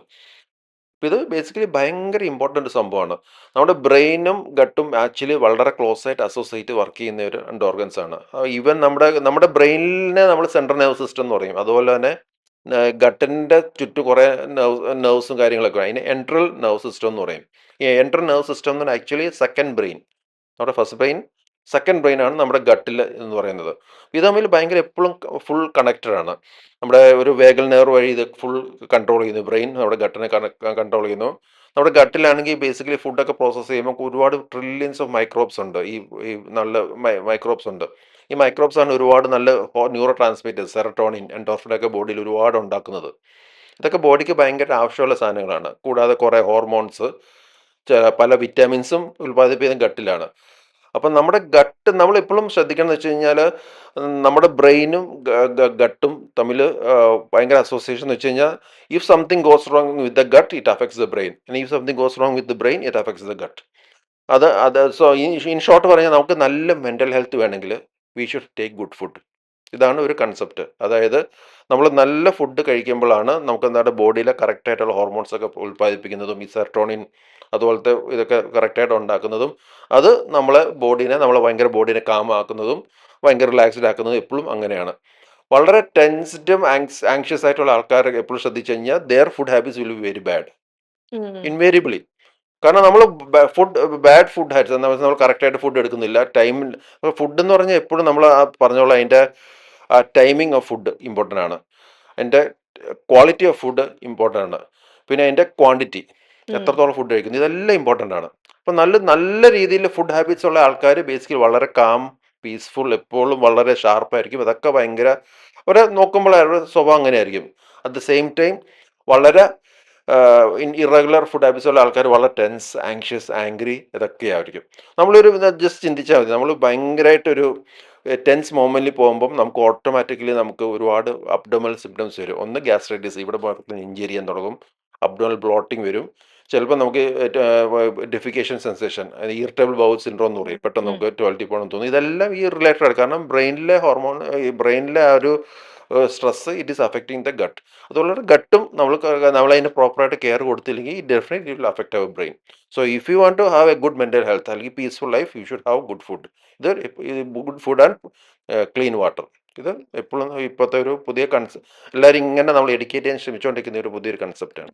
ഇത്രയും പറയുമ്പം സാറ് വരുന്നു എന്ന് അറിഞ്ഞിട്ട് നമ്മുടെ കോമണേഴ്സിൻ്റെ ഇടയിൽ നിന്ന്, ഞങ്ങളുടെ റെഗുലർ വ്യൂവേഴ്സിൻ്റെ ഇടയിൽ നിന്ന് വന്നിട്ടുള്ള കുറച്ച് ക്വസ്റ്റ്യൻസ് ആണ് ഞാൻ സാറിനോട് ചോദിക്കാൻ പോകുന്നത്. ഹെൽത്തിനെ പറ്റി സോഷ്യൽ മീഡിയ മിസ്ഇൻഫോർമേഷൻസ് സ്പ്രെഡ് ചെയ്യുന്നുണ്ടോ?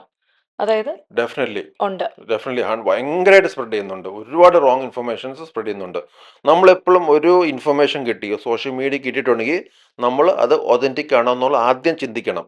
എന്ത് കിട്ടിയാലും ഉടനെ എടുത്ത് വീഴുന്നത് അതൊരു വളരെ ഒരു മോശം. നമ്മൾ തന്നെ നമ്മളെ സ്വയം ഫുള്ളാക്കുവാണ്.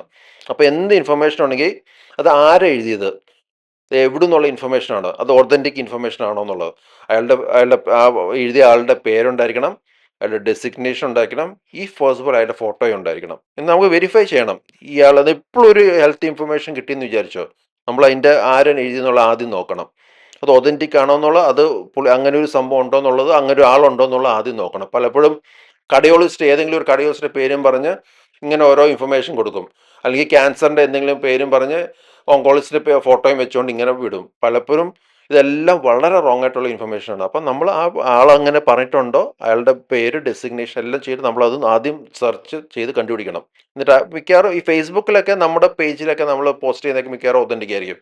അപ്പം ഞാനിപ്പോൾ എന്തെങ്കിലുമൊക്കെ പോസ്റ്റ് ചെയ്താൽ എൻ്റെ പേര് കാണും, എൻ്റെ ഡെസിഗ്നേഷൻ ഏതുണ്ട്, എൻ്റെ ഫോട്ടോ ഏതുണ്ട്. അതുകൊണ്ട് ആൾക്കാർക്ക് അത് ഞാൻ തന്നെ എഴുതുന്നതാണ്, ഒതൻറ്റിക് ആണ്. പക്ഷേ അതുപോലെ തന്നെ ഏത് ഇൻഫർമേഷൻ ആണെങ്കിലും അതിന് പേര്, അവരുടെ ഡെസിഗ്നേഷൻ, പിന്നെ അവരുടെ ഫോട്ടോ ചെയ്തോ കൊണ്ടുപോകുന്നുള്ളത് നമ്മൾ നിർബന്ധമായിട്ട് നോക്കണം. സാർ ഈ അടുത്തിടയ്ക്ക് കേട്ടതിൽ ഭയങ്കരമായിട്ട് സാറിന് അബദ്ധം തോന്നി അങ്ങനെ ഒരു ഇൻഫർമേഷൻ പാസ് ഓവർ ചെയ്യാനുണ്ടോ? അതായത് സോഷ്യൽ മീഡിയയിൽ കണ്ടിട്ട് എന്തൊരു അബദ്ധമാണിത്, എന്നാൽ ഇത് മലയാളികളെല്ലാം ഇത് ഫോളോ ചെയ്തും തുടങ്ങിയായിരുന്നു, അങ്ങനെ തോന്നിയ ഏതെങ്കിലും? ഈയിടെ ആരോ പറയുന്നത് കേട്ടു, ഓട്ടിസം ഒക്കെ വൈറസ് കാരണം ഉണ്ടാകുന്ന ഒരു അസുഖമാണ്. ഓട്ടിസം എന്ന് പറഞ്ഞ ഞാൻ എന്തൊരു മണ്ടത്തര വിളിച്ച് പറയുന്നത്. അത് ആ ഒരു ഇൻഫർമേഷൻ ആരുടെ പേരേ പറഞ്ഞു, ഏതൊരുത്തൻ ഇങ്ങനെ അടിച്ചങ്ങ് വിടുവാണ്. വൈറസ് ആണ് ഉണ്ടാവുന്നതാണ്. ഈ ഓട്ടിസം എന്നൊരു കൺസെപ്റ്റ് പോലും അറിയാത്ത ഒരാൾ വെറുതെ അടിച്ചങ്ങ് വിടുക ഇതുപോലെ.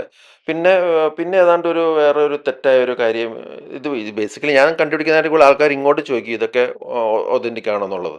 പിന്നെ ക്യാൻസർ റിലേറ്റഡ് ആയിട്ടുള്ള കുറേ ഈ മഞ്ഞൾ കഴിച്ചാൽ സ്റ്റൊമക് ക്യാൻസർ മാറും എന്നൊക്കെ ഒരു ഇതുണ്ട്, അത് ശരിയാണോ? അങ്ങനത്തെ കുറേ റോങ് കൺസെപ്റ്റ്സ്, അങ്ങനത്തെ കുറേ തെറ്റായ കുറേ കാര്യങ്ങൾ, മഞ്ഞൾ, പിന്നെ ഈ കൽക്കണ്ടം, ഇങ്ങനത്തെ കുറേ സാധനങ്ങൾ, ഇതൊക്കെ കഴിച്ച് കഴിഞ്ഞാൽ ക്യാൻസർ മാറും എന്നുള്ള എന്തോ വലിയ സ്റ്റഡി നടന്നിട്ടുണ്ടെന്നുള്ളത്, ഇതൊക്കെ സത്യമാണ്.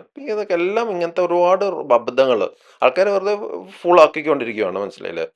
പിന്നെ ലൈഫ് സ്റ്റൈൽ, ഡയബറ്റീസ് വരാതിരിക്കാൻ വേണ്ടി, ഡയബറ്റീസ് വരുത്തില്ല ഒറ്റമൂലി. ആൾക്കാർക്ക് ഒറ്റമൂലി എന്ന് കേൾക്കുമ്പോൾ ഭയങ്കര അട്രാക്ഷനാണ്. മൈഗ്രെയിൻ ഒറ്റമൂലി, എന്തെങ്കിലും ഒരു സാധനം കുഴച്ചു കഴിഞ്ഞാൽ മൈഗ്രെയിൻ ഒറ്റമൂലി, ഡയബറ്റീസിന് ഒറ്റമൂലി, ബ്ലഡ് പ്രഷർ ഒറ്റമൂലി, ഇങ്ങനത്തെ കുറേ ഒറ്റമൂലി ചികിത്സകൾ. പിന്നെ നട്ടലിൽ ഡിസ്ക് ഇങ്ങനെ തെന്നിയിരിക്കുമ്പോൾ അത് ചുറ്റുവെച്ച് അടിച്ച് ശരിയാക്കുന്ന ഇങ്ങനത്തെ കുറേ തെറാപ്പീസ്, യാതൊരു സയൻറ്റിഫിക് ബേസിസും ഇല്ലാത്ത അൺസയൻറ്റിഫിക് ആയിട്ടുള്ള തെറാപ്പീസ്. അപ്പം ബേസിക്കലി നമ്മൾ എല്ലാത്തിനും ഒരു സയൻറ്റിഫിക് ബേസ് ഇല്ലെങ്കിൽ നമ്മൾ ഒരിക്കലും അതിനെ അക്സെപ്റ്റ് ചെയ്യില്ല. അതുപോലെ തന്നെ സാർ, ഇപ്പോൾ യൂട്യൂബിൽ കുറേ ഡോക്ടേഴ്സ് വരുന്നുണ്ട്, ഈ ഡയറ്റീഷ്യൻസ് ആണ് മിക്ക ആൾക്കാരും. യൂട്യൂബിൽ അവർ തന്നെയാണ് ഇരുന്ന് നിങ്ങൾ ഫോളോ ചെയ്യേണ്ട ഡയറ്റ് എന്നൊക്കെ പറഞ്ഞ് അങ്ങനെ കുറേ ഡയറ്റ് എടുക്കുന്ന മലയാളികളും ഉണ്ട്. രാവിലെ ഇത് കഴിക്കണം, ഉച്ചയ്ക്ക് ഇത് കഴിക്കണം, രാത്രി ഇത് കഴിക്കണം. ഇതൊക്കെ അബദ്ധമാണോ സാർ ശരിക്കും? ഡയറ്റ് എന്ന് പറഞ്ഞു കഴിഞ്ഞാൽ എപ്പോഴും ഒരു ഇമ്പോർട്ടൻ്റ് സംഭവം തന്നെയാണ്. പക്ഷേ നമ്മൾ ഭയങ്കര അങ്ങോട്ട് സ്ട്രിക്റ്റ് ഡയറ്റ് എടുത്തു കഴിഞ്ഞാൽ നമ്മുടെ മെൻ്റൽ ഹെൽത്ത് കുളമാവും. നമ്മൾ കുറച്ചൊക്കെ ഒന്ന് റിലാക്സ് ചെയ്ത് എൻജോയ് ചെയ്ത്, ഫുഡ് എപ്പോഴും എൻജോയ് ചെയ്യാനാണല്ലോ. ഇപ്പോൾ ചില ആൾക്കാരൊക്കെ ഭയങ്കര ഓവറായിട്ട് ഒരുപാട് സാധനങ്ങൾ അങ്ങ് എക്സ്ക്ലൂഡ് ചെയ്യണമെന്ന് പറയും. അതപ്പോൾ നമ്മുടെ മെൻ്റൽ ഹെൽത്തിനെ എഫക്റ്റ് ചെയ്യും. നമ്മളൊരു ഫുഡിയാണ്, ഞാനൊരു ഫുഡിയാണ്, എനിക്ക് ഫുഡ് ഭയങ്കര ഇഷ്ടമാണ്. എൻ്റെ അടുത്ത് വന്ന് ഒരുപാട് ഡയറ്റ് റെസ്ട്രിക്ഷൻ പറഞ്ഞു കഴിഞ്ഞാൽ അതൊരിക്കലും എനിക്ക് അക്സെപ്റ്റ് ചെയ്യാൻ പറ്റത്തില്ല. ഞാൻ മെൻ്റലി ഡൗൺ ആയിപ്പോവും. നമ്മളെ സന്തോഷം ഉണ്ടാക്കുന്ന ഒരു സാധനമാണ് ഫുഡ്. പക്ഷെ അതിനിപ്പോൾ ഒരു ലിമിറ്റ് ഉണ്ട്, മനസ്സിലായില്ലേ? അപ്പം നമ്മളൊരു വിതിൻ ഒരു നോർമൽ റേഞ്ചിൽ ഒരുമാതിരിപ്പെട്ട എല്ലാ ഫുഡൊക്കെ നമുക്ക് കഴിക്കാം. ഒരു ബേസിക് ഒരുപാട് അങ്ങോട്ട് ഡീവിയേറ്റ് ചെയ്ത് പോലെന്നേ ഉള്ളൂ. ഭയങ്കരമായിട്ട് ഒരുപാട് ജങ്ക് കഴിക്കാതിരിക്കുക, പിന്നെ ഫുഡ് കംപ്ലീറ്റ് ഇറഗുലറായിട്ട് കഴിക്കാതിരിക്കുക, ഭയങ്കര അങ്ങനത്തെ എറാറ്റിക് ആയിട്ട് കഴിക്കാതിരിക്കുക, അങ്ങനത്തെ കുറച്ച് കാര്യങ്ങളൊക്കെ ഒന്ന് ശ്രദ്ധിച്ചാൽ ഒരുമാതിരിപ്പെട്ട ഫുഡൊക്കെ നമുക്ക് ക്ലീൻ ആണോ എന്ന് ആദ്യം നോക്കുക. ഓക്കെ. ഹെൽത്തി, പെസ്റ്റിസൈഡിലോട് അല്ലാതെ കണ്ടാമിനേറ്റഡ് അല്ലാത്ത ക്ലീൻ ഫുഡ് ആണെങ്കിൽ നമുക്ക് എല്ലാ ഒരുമാതിരിയൊക്കെ കഴിക്കാം. ഓക്കെ, നെക്സ്റ്റ് ചോദ്യം ഇതാണ് സർ. ഉം. ഗൂഗിൾ, യൂട്യൂബ് ഒക്കെയാണ് ഇപ്പോൾ best doctors in the world. ആണോ സർ? ഒറ്റ വാക്കിൽ പറയണം. അല്ല അല്ല. അല്ല അല്ല, ഏറ്റവും തെറ്റിദ്ധരിപ്പിക്കുന്നതും വളരെയധികം ആൾക്കാർ വിഡ്ഢികളാക്കുന്നതും ഒരു സംഭവമാണ് ഗൂഗിളും യൂട്യൂബ് യൂട്യൂബും ഡോക്ടേഴ്സ്. ഒരിക്കലും അത് ഫോളോ ചെയ്യരുതല്ലേ സർ? ഒരു ഫോളോ ചെയ്യുന്നല്ല, മജോറിറ്റി ഫോളോ അബദ്ധങ്ങളാണ്. നമ്മൾ പറഞ്ഞല്ലോ, നമ്മൾ എന്ത് ഇൻഫർമേഷൻ കിട്ടിയാലും നമ്മളും അതിന് റിസർച്ച് ചെയ്യണം. നമ്മൾ ഷുഡ് യൂസ് അവർ ഇൻ്റലിജൻസ്. നമ്മളെല്ലാത്തിനും ഇങ്ങനെ ബ്ലൈൻഡായിട്ട് ഫോളോ ചെയ്യുന്നതാണ് നമ്മൾ ചെയ്യുന്ന ഏറ്റവും വലിയ അബദ്ധം. എന്ത് ഇൻഫർമേഷൻ കിട്ടിയാലും അത് കറക്റ്റ് ആണോ എന്ന് പറയുന്ന ആൾ അത് കറക്റ്റായിട്ടാണോ പറയുന്നത് എന്നുള്ളത്, അതിൻ്റെ ഒതൻറ്റിസിറ്റി നമ്മളത് റിസർച്ച് ചെയ്തിട്ട് ഒതൻറ്റിക് ആണെങ്കിൽ നമുക്ക് അക്സെപ്റ്റ് ചെയ്യാം. ഓക്കെ, നെക്സ്റ്റ് ചോദ്യം. ഇൻഷുറൻസ് കമ്പനീസ് പറയുന്നത് പോലെ പേഷ്യൻസിനെ ട്രീറ്റ് ചെയ്യേണ്ട സിറ്റുവേഷൻ ഡോക്ടേഴ്സിന് വരുന്നുണ്ടോ സാർ ഇപ്പോൾ? കാരണം ഇപ്പം എല്ലാവരും മെഡിക്കൽ ഇൻഷുറൻസ് എടുത്തു കഴിഞ്ഞു. കേരളത്തിന്റെ ഒരു, എനിക്ക് തോന്നുന്നു സാർ, 80% ഓഫ് ദ ക്രൗഡും മെഡിക്കൽ ഇൻഷുറൻസ് എടുത്തു കഴിഞ്ഞു. ആ അവസ്ഥയിലാണ് നമ്മളിപ്പോൾ നിൽക്കുന്നത്. അപ്പോൾ മെഡിക്കൽ ഇൻഷുറൻസ് കമ്പനി പറയുന്നത് പോലെയാണോ സാർ ഇപ്പോൾ ഡോക്ടേഴ്സിന് ട്രീറ്റ് ചെയ്യേണ്ടി വരുന്നത്? 80% എടുത്തിട്ടുണ്ടോ എന്ന് എനിക്ക് ഡൗട്ടുണ്ട്. അതൊക്കെ ഇപ്പം ഒരുപാട് ഇമ്പ്രൂവ് ചെയ്ത് വരുന്നുണ്ട്. പക്ഷേ ഇൻഷുറൻസ് എന്നൊരു സംഭവം അത് 100% ആവണം, മനസ്സിലായി? കാരണം നമ്മൾ ഏറ്റവും ഹൈ ലെവൽ ഓഫ് ട്രീറ്റ്മെൻറ്റ് കേരളത്തിൽ വന്നു കഴിഞ്ഞു. അതിൻ്റെ ഡെഫിനറ്റ്ലി അതിൻ്റെ ഒരു കോസ്റ്റും ആ ഒരു ഹൈ ലെവലായിരിക്കും, മനസ്സിലായില്ല? ഡെഫിനറ്റ്ലി അപ്പോൾ അത് അവൈൽ ചെയ്യണമെങ്കിൽ നമുക്ക് ഇൻഷുറൻസ് ഇല്ലാതെ പറ്റത്തില്ല. അതുമാത്രമല്ല, നമ്മുടെ സേവിങ്സ് മുഴുവനും ഹെൽത്ത് എന്ന് പറഞ്ഞ് കൊടുക്കുന്നു പറഞ്ഞു കഴിഞ്ഞാൽ അത് നമ്മൾ വർഷങ്ങളോളം സമ്പാദിക്കുന്നതാണ്. അവസാനം നമ്മൾ ഈ ഹെൽത്ത് എന്ന് അല്ലെങ്കിൽ ട്രീറ്റ്മെൻറ്റ് എന്ന് പറഞ്ഞാൽ നമ്മളെ അല്ലെങ്കിൽ നമ്മുടെ ഫാമിലി മെമ്പേഴ്സിന് ആരെങ്കിലും കൊണ്ട് കൊടുക്കുന്നത്. അപ്പോൾ ഡെഫിനറ്റ്ലി ഹെൽത്ത് ഇൻഷുറൻസ് ഒരു മസ്റ്റാണ്. അതൊരു നമ്മുടെ വണ്ടി ഇൻഷുറൻസ് കമ്പൾസറിയാണ്. അതിലും കമ്പൾസറി ആയിട്ട് ഇമ്പോസ് ചെയ്യേണ്ട ഒരു സംഭവമാണ് ഹെൽത്ത് ഇൻഷുറൻസ്. പക്ഷേ പലപ്പോഴും ഈ ഹെൽത്ത് ഇൻഷുറൻസ് കമ്പനികൾ ഇത് ബിസിനസ് ആണല്ലോ. ഡെഫിനറ്റ്ലി നമുക്കിപ്പം ഒരു ഡോക്ടേഴ്സിൻ്റെ ഫ്രീഡം പലപ്പോഴും ഹെൽത്ത് ഇൻഷുറൻസുകാർ കയറി ഇൻ്റർഫിയർ ചെയ്യാറുണ്ട്. ഡെഫിനറ്റ്ലി, കാരണം അതൊരു അവർക്കൊരു ബിസിനസ്സാണ്. നമുക്കൊരു പേഷ്യൻ്റ് ഒരു ആവശ്യമുള്ള ഒരു കാര്യം നമ്മൾ പറയുക ചെയ്യണമെന്ന് പറഞ്ഞു കഴിഞ്ഞാൽ ഡെഫിനറ്റ്ലി അവരത് ക്വസ്റ്റ്യൻ ചെയ്ത് തിരിച്ച് നമ്മളെ ക്വസ്റ്റ്യൻ ചെയ്യാറുണ്ട്. അപ്പോൾ പല കമ്പനീസും ക്വസ്റ്റ്യൻ ചെയ്യാറുണ്ട്. അപ്പോൾ അത് ഒരിക്കലും നമ്മുടെ ഒരു ഫ്രീഡം കറക്റ്റായിട്ട് ഈ ഹെൽത്ത് ഇൻഷുറൻസ് നമ്മൾ റെസ്പെക്റ്റ് ചെയ്യില്ല. നമ്മളെപ്പോഴും ശ്രദ്ധിക്കേണ്ട കാര്യമാണ്, ഒരു ഹെൽത്ത് ഇൻഷുറൻസ് എടുക്കണമെങ്കിൽ നമ്മൾ അതിൻ്റെ അകത്ത് എല്ലാ കവറേജും ഉണ്ടോ എന്നൊക്കെ നോക്കണം. പലപ്പോഴും നമുക്ക് ഈ ഹെൽത്ത് ഇൻഷുറൻസ് ആൾക്കാർ എടുക്കും, വളരെ ചെറിയ എന്തുമായിരിക്കും, Amount. ചെറിയ എമൗണ്ടിന് വലിയ കവറേജ്, 1000 രൂപ മാസം അടച്ചു കഴിഞ്ഞാൽ 1 കോടി കിട്ടും എന്നൊക്കെ ചില ഇതൊക്കെ അങ്ങനത്തെ ചില സ്കീംസൊക്കെ കാണാം. ആക്ച്വലി അതൊക്കെ റോങ് ആണ്. അങ്ങനെയൊന്നും കൊടുക്കാൻ പറ്റത്തില്ല. ബേസിക്കലി ഇൻഷുറൻസ് എന്ന് പറഞ്ഞാൽ എല്ലാവരുടെയും എമൗണ്ട് കളക്ട് ചെയ്തിട്ട് അസുഖമുള്ള ആർക്കും വന്നു കഴിഞ്ഞാൽ അത് അവർക്ക് കൊടുക്കുക എന്നുള്ളതാണ്. അതിൽ നിന്ന് അവർക്കൊരു ലാഭം ഉണ്ടെങ്കിൽ ഇത് സസ്റ്റെയിൻ ചെയ്യത്തുള്ളൂ. അതുകൊണ്ട് ഒരുപാട് പ്രീമിയം കുറയുന്നതെന്ന് പറഞ്ഞു കഴിഞ്ഞാൽ അത് ഡെഫിനറ്റ്ലി അതിൽ എന്തെങ്കിലുമൊക്കെ കുഴപ്പം കാണും. മിക്കവാറും പല ഇമ്പോർട്ടൻ്റ് ആയിട്ടുള്ള പല അസുഖങ്ങളും അതിൻ്റെ അകത്ത് എക്സ്ക്ലൂഡ് ചെയ്യുമായിരിക്കും. അപ്പം നമുക്ക് എപ്പോഴും നമ്മൾ നോക്കുമ്പോൾ വെച്ചാൽ നമ്മൾ ഈ cancer, accidents, life style disease, ഇതൊക്കെ 3 ഇൻക്ലൂഡഡ് ആണോ എന്ന് എപ്പോഴും നോക്കണം. ഇതൊക്കെയാണ് കോമൺ ആയിട്ട് വരുന്നത്. ഇത് 3ഉം ഭയങ്കര എക്സ്പെൻസീവ് ആണ് ഈ ട്രീറ്റ്മെൻറ്റ്. അപ്പോൾ ഇതൊക്കെ ഈ ഇൻഷുറൻസിൽ കവേർഡ് ആണോ എന്നുള്ളത് നമ്മൾ പ്രത്യേകം ശ്രദ്ധിക്കണം. പിന്നെ ഇതിന് ഈ ഇൻഷുറൻസിന് എത്ര നാളത്തേക്കുണ്ട്, നമുക്ക് ആർക്കൊക്കെ അവൈൽ ചെയ്യാൻ പറ്റും, നമ്മുടെ ഫാമിലി മെമ്പേഴ്സിന് എല്ലാവർക്കും അവൈൽ ചെയ്യാൻ പറ്റും, ഇതൊക്കെ പല കാര്യങ്ങളും നമ്മൾ നോക്കണം. അപ്പം ഡെഫിനറ്റ്ലി ഈ ജനങ്ങൾക്ക് നമ്മൾ ഇപ്പോൾ ഏത് ഇൻഷുറൻസ് എടുത്താലും അത് കറക്റ്റായിട്ട് അതിൻ്റെ മറ്റ് കസ്റ്റമേഴ്സിനോടൊക്കെ അവർ അന്വേഷിക്കണം. നിങ്ങൾ അവൈൽ ചെയ്തപ്പോൾ എന്തെങ്കിലും ബുദ്ധിമുട്ടുണ്ടായിരുന്നുള്ള. പല കമ്പനീസുകളും ഈ അവൈൽ ചെയ്യുന്ന സമയത്ത് വളരെയധികം ബുദ്ധിമുട്ട് ഡോക്ടേഴ്സിനും ഹോസ്പിറ്റൽസിനും പേഷ്യൻസിനും ഉണ്ടാക്കാറുണ്ട്. Okay sir, the next question. ഇത്രയൊക്കെ നമ്മുടെ മെഡിക്കൽ ഹെൽത്ത് കെയർ വളർന്നു എന്ന് പറഞ്ഞിട്ടും ഇപ്പോഴും എന്തുകൊണ്ടാണ് നമ്മുടെ മെയിൻ ലീഡേഴ്സ്, അതായത് ഇപ്പോൾ പിണറായി സാറൊക്കെ, മമ്മൂക്ക സാർ, എല്ലാവരും അബ്രോഡ് പോയി ചികിത്സ നേടുന്ന കാഴ്ചകൾ നമ്മൾ മീഡിയാസിൽ കാണാറുണ്ട്. എന്തുകൊണ്ടാണ് സാർ അങ്ങനെ സ്റ്റിൽ എല്ലാവരും അങ്ങോട്ട് പോകുന്നത്? അത് ബേസിക്കലി ലാക്ക് ഓഫ് ഫെസിലിറ്റീസ് കാരണമല്ല, ചിലപ്പോൾ അവർക്ക് പ്രൈവസി ഇഷ്യൂസ് ആയിരിക്കും. കാരണം ഇവിടെ ആയിക്കഴിഞ്ഞാൽ അവർക്ക് അവരെ സാധാരണക്കാരും അല്ലെങ്കിൽ മീഡിയ അവർ ഒരുപാട് ഹോണ്ട് ചെയ്യുന്നതുകൊണ്ട് ചിലപ്പോൾ അവർക്ക് ഒരു പ്രൈവസി ഇഷ്യൂ ആയിരിക്കാം എന്ന് ഞാൻ വിചാരിക്കുന്നു.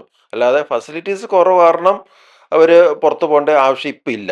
അത് പോകുന്നെങ്കിൽ അത് അവർക്ക് തന്നെയാണ് കാര്യം. നമ്മുടെ പൊളിറ്റീഷ്യൻസ് പ്രൈവസി ഇഷ്യൂസ് കാരണമാണെങ്കിൽ നമുക്ക് അവരുടെ പേഴ്സണൽ ചോയ്സാണ്. ചിലപ്പോൾ അതിന് ഫൈനാൻഷ്യൽ ബാക്കപ്പ് ഒക്കെ ഉണ്ടെങ്കിൽ അവർക്കത് ചെയ്യാം.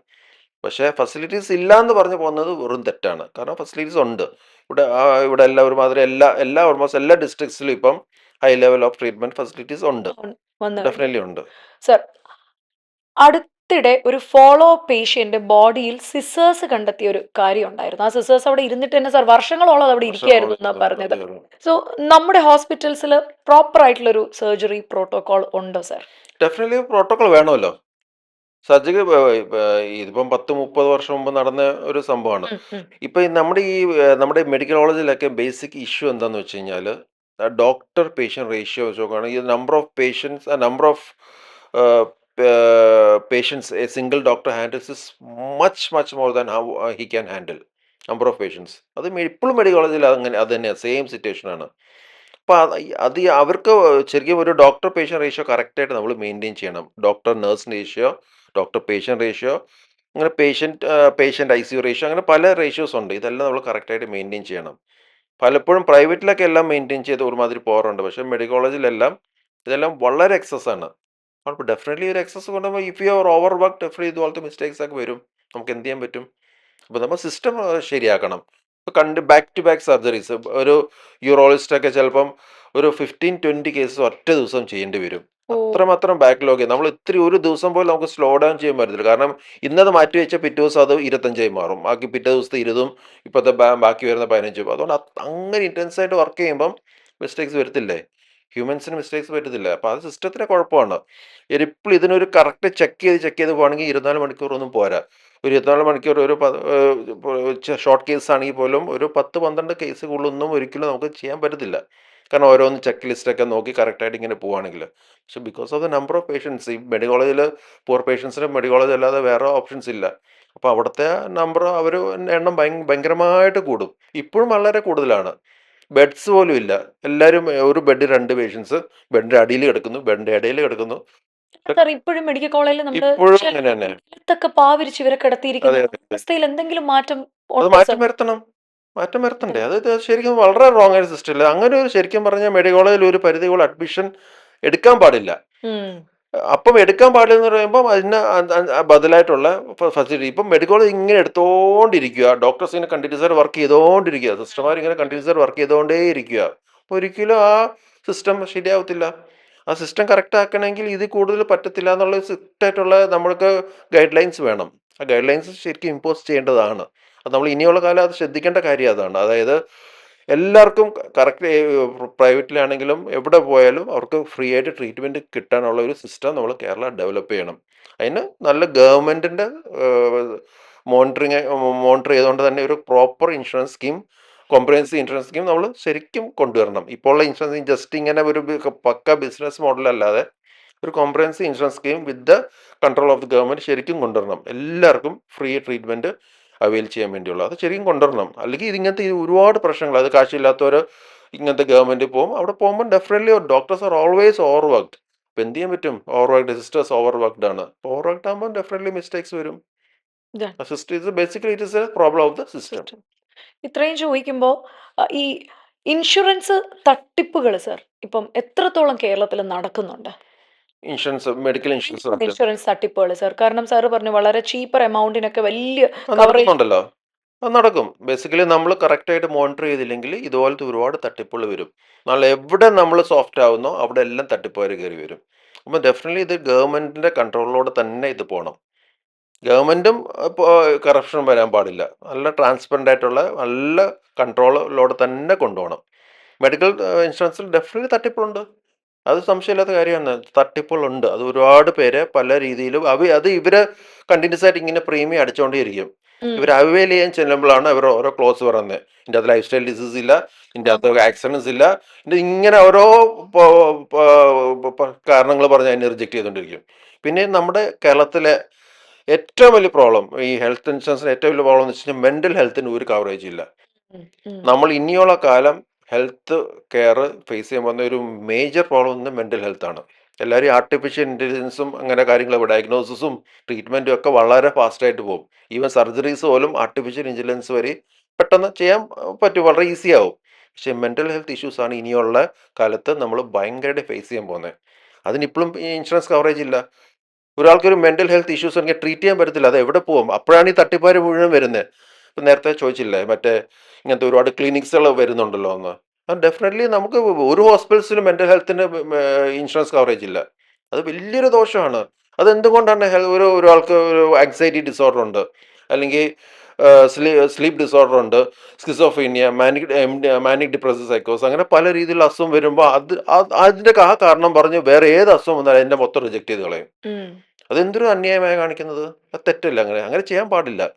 അവർക്ക് മെന്റൽ ഹെൽത്ത് ഡിസീസ് എന്ന് പറഞ്ഞാൽ അതൊരു വലിയൊരു പ്രോബ്ലമാണ്. അതൊരു വലിയൊരു മേഖല തന്നെയാണ്.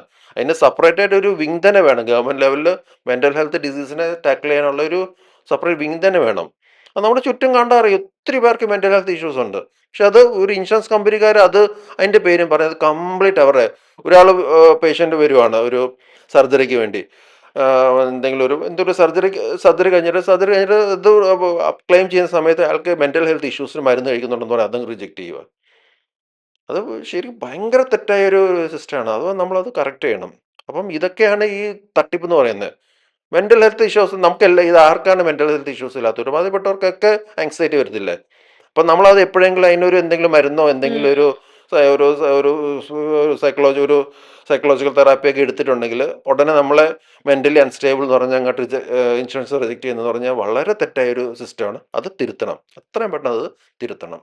ഓക്കെ. രോഗികളെ കൊണ്ട് സർ അനാവശ്യമായിട്ട് ഈ കൺസ്യൂമബിൾസ് വാങ്ങിപ്പിക്കുക, ഉം. ഇങ്ങനെയുള്ള കാര്യങ്ങൾ ഇപ്പം ഒരുപാട് പറഞ്ഞു കേൾക്കാറുണ്ട്. ഇതിലെ സത്യാവസ്ഥ എന്താണ് സർ?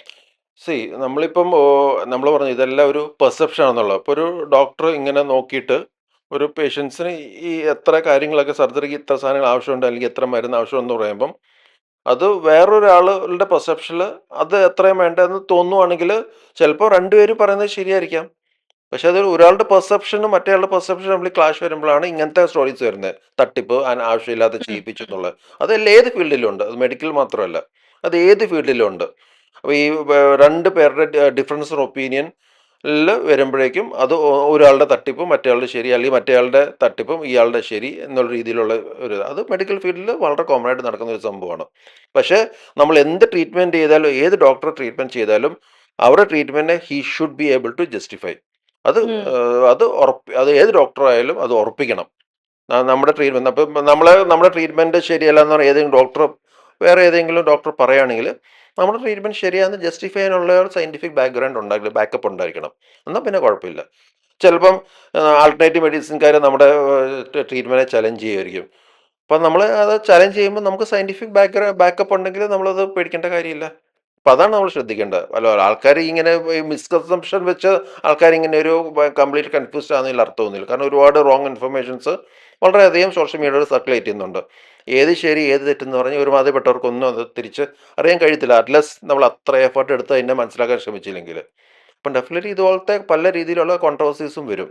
അപ്പം you should always be careful about what we here. അപ്പം നമ്മൾ എന്ത് കാര്യങ്ങളാണ് നമ്മൾ കേൾക്കുന്നതും എന്ത് ട്രീറ്റ്മെൻറ്റ് സ്വീകരിക്കുന്നതും എല്ലാം നമ്മൾ കറക്റ്റായിട്ട് നമ്മൾ അതിൻ്റെ ഒരു അബോധം ഉണ്ടായിരിക്കണം. അത് കറക്റ്റായിട്ട് കമ്മ്യൂണിക്കേറ്റ് ചെയ്യുക എന്നുള്ളത് മാത്രമേ ഉള്ളൂ. കറക്റ്റായിട്ടുള്ള ആൾക്കാരായിട്ട് കമ്മ്യൂണിക്കേറ്റ് ചെയ്ത് കാര്യം മനസ്സിലാക്കുക എന്ന് മാത്രമേ ഉള്ളൂ. അതുപോലെ തന്നെ സർ, ഒരു രോഗത്തിന് ഒരു സെക്കൻഡ് ഒപ്പീനിയൻ എടുക്കുന്നത് ആ, എത്രത്തോളം നല്ലതാണ്? അത് വളരെ നല്ലതല്ല. അത് എടുക്കാമല്ലോ. ഉം. ഇപ്പം ഏത് ഫീൽഡിലാണെങ്കിലും ഉം. ഞാനൊക്കെ ഒരുപാട് എൻകറേജ് ചെയ്യാറുണ്ട്. ആണല്ലേ ഞാനൊരു സർ? ഒരു അസുഖം വന്നു, സ്പൈനൊരു പ്രോബ്ലം ഉണ്ട്, സർജറി പറഞ്ഞെങ്കിൽ പെട്ടെന്ന് സർജറി എന്നൊക്കെ പറയുമ്പോൾ ഡെഫിനറ്റ്ലി ആൾക്കാർക്കൊരു ടെൻസ് സിറ്റുവേഷൻ ആണല്ലോ. ഉം. ആൾക്കാർ സെക്കൻഡ് ഒപ്പീനിയൻ എടുക്കണമെങ്കിൽ എടുക്കാം. പക്ഷേ സെക്കൻഡ് ഒപ്പീനിയൻ എടുക്കുന്ന ആളുടെ ക്വാളിഫിക്കേഷൻ കൂടി വേണം. ഏതെങ്കിലും ഒരുത്തൻ എടുത്തിട്ട് എന്തെങ്കിലും വിഡ്ഢിത്തരം കേട്ടിട്ട് തിരിച്ച് വന്നു കഴിഞ്ഞാൽ അത് ഇസ് നോട്ട് ആക്സെപ്റ്റബിൾ. ഒരു ക്വാളിഫൈഡ് അതിനെക്കുറിച്ച് അറിയാവുന്ന ഒരാൾ തന്നെ വേണം സെക്കൻഡ് ഒപ്പീനിയൻ എടുക്കാൻ. അപ്പോൾ വെറുതെ ആരോടെങ്കിലും പോയി സെക്കൻഡ് ഒപ്പീനിയൻ എടുക്കുന്നതിൽ, അല്ലെങ്കിൽ ഗൂഗിൾ തപ്പി ChatGPT തപ്പി സെക്കൻഡ് ഒപ്പീനിയൻ എടുക്കുന്നത് പറഞ്ഞാൽ അതൊക്കെ ഉം. ഫൂളിഷ്നെസ് ആണ്. നമ്മൾ ഒരു ഒരു കാര്യത്തിനെക്കുറിച്ച് ഒതൻറ്റിക് ആയിട്ടുള്ള അത് അറിയാവുന്ന ആൾക്കാരോട് മാത്രമേ സെക്കൻഡ് ഒപ്പീനിയൻ എടുക്കാവൂ. സെക്കൻഡ് ഒപ്പീനിയൻ എടുക്കാം, തേർഡ് ഒപ്പീനിയൻ എടുക്കാം, ഫോർത്ത് ഒപ്പീനിയൻ എടുക്കാം. അതിനൊന്നും കുഴപ്പമില്ല. ഇവിടെ തമ്മിലൊക്കെ ചിലപ്പോൾ ചെറിയ ഡിസ്പാരിറ്റീസ് വരും. സെയിം കാര്യം തന്നെ ഇന്റർപ്രറ്റ് ചെയ്യുന്ന ഒരു ഭാഷയിൽ വരുന്ന ഒരു കറക്റ്റ് സർ. വ്യത്യാസം മാത്രമേ ഉള്ളൂ. പക്ഷെ what they talking is the same thing. അപ്പം അതിലൊന്നും തെറ്റൊന്നുമില്ല. ഇല്ല. അതുപോലെ തന്നെ sir, when we talk about this hospitals ഉം. ഒക്കെ പറയുമ്പോൾ മീഡിയാസിൽ ഏറ്റവും കൂടുതൽ കവറേജ് നേടിയ ഒരു കാര്യമായിരുന്നു ഈ നഴ്സുമാരുടെ സമരം. ഉം. അവരുടെ ആവശ്യങ്ങളൊന്നും തന്നെ ആരും അംഗീകരിക്കുന്നില്ല. അതെ അവർക്ക് അതെ. വേതനം കുറവാണ്. അവർ ഉം. എടുക്കുന്ന വർക്കിംഗ് അവേഴ്സ് ഉം. വളരെ കൂടുതലാണ്. അതുകൊണ്ടാണ് പലരും പുറം നാടുകളിലേക്ക് പലായനം ചെയ്യുന്നത്. ഉം. ഇങ്ങനെയുള്ള ഭയങ്കരമായിട്ടുള്ള ന്യൂസ് ഉണ്ട്. ഉം. എന്തുകൊണ്ടാണ് സർ അവരുടെ ആവശ്യങ്ങൾ ഈ ഗവൺമെന്റ് ആൻഡ് പ്രൈവറ്റ് ഹോസ്പിറ്റൽസ്? എനിക്ക് ഏറ്റവും വിഷമമുള്ള ഒരു കാര്യമാണ് നമ്മൾ എത്രയും നമ്മുടെ വേൾഡിൽ തന്നെ ഏറ്റവും റിസോഴ്സ്ഫുൾ ആയിട്ട് നേഴ്സുമാരെ പ്രൊഡ്യൂസ് ചെയ്യുന്ന ഏറ്റവും ഹയസ്റ്റ് നേഴ്സുമാരെ പ്രൊഡ്യൂസ് ചെയ്യുന്ന ഒരു സ്റ്റേറ്റ് എന്ന് വെച്ചാൽ കേരളമായിരിക്കാം. കറക്റ്റ്, ആയിരിക്കാം. Correct sir. അത്രമാത്രം നഴ്സുമാരെ ചെയ്യുന്നത്. പക്ഷേ ആ നഴ്സുമാർക്ക് വേണ്ട വിധത്തിലുള്ള ഒരു ഹെൽപ്പും നമ്മുടെ ഗവൺമെൻറ് അല്ലെങ്കിൽ സിസ്റ്റം ഇല്ല അവരെ സപ്പോർട്ട് ചെയ്യാൻ വേണ്ടി. ബേസിക്കലി നമ്മളൊരു വളരെ ചീപ്പ് മെഡിക്കൽ ട്രീറ്റ്മെൻറ്റ്, വളരെ എന്ന് വെച്ചാൽ വളരെ തുച്ഛമായ റേറ്റിലുള്ള ചികിത്സാ രീതികളാണ് നമ്മളിപ്പോൾ ഫോളോ ചെയ്യുന്നത് ഇത്. അതുകൊണ്ട് തന്നെ ഇൻകം വളരെ കുറവായതുകൊണ്ടും അതിൻ്റെ പ്രോഫിറ്റ് വളരെ കുറവായതുകൊണ്ടും ഈ സിസ്റ്റത്തിൽ വർക്ക് ചെയ്യുന്ന ആൾക്കാർക്ക് അവർക്ക് ഡെഫിനറ്റ്ലി ആ ഒരു വേജസ് ഡോക്ടേഴ്സിനാണെങ്കിലും നഴ്സുമാർക്കും വേജസ് വളരെ കുറവായിരിക്കും.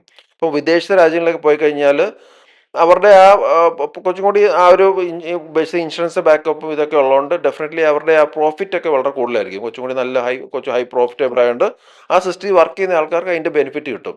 ആ ബെനിഫിറ്റ് നമുക്ക് ഇവിടെ കിട്ടുന്നില്ല. നമ്മളിപ്പോൾ ഈ വളരെ ചീപ്പ് ട്രീറ്റ്മെൻറ്റിൽ മാത്രം കോൺസെൻട്രേറ്റ് ചെയ്യുന്നതുകൊണ്ടായിരിക്കാം നമുക്ക് ഈ സിസ്റ്റർമാർക്കൊന്നും ഒരു കറക്റ്റായിട്ട് ഒരു നിവേദനം വരാത്തത്. പക്ഷേ നമുക്ക് അവരുടെ ആംഗിൾ കൂടി നോക്കണ്ടേ. അവർക്ക് ബേസിക്കലി നമുക്ക് ഇപ്പോഴത്തെ ഒരു കോസ്റ്റ് ഓഫ് ലിവിങ് വെച്ച് നോക്കുവാണെങ്കിൽ സിസ്റ്റർമാർക്ക് ഒരു ബേസിക് ആയിട്ടുള്ള ഒരു നല്ലൊരു രീതിയിലുള്ള ഒരു സാലറി കൊടുത്തേ പറ്റൂ.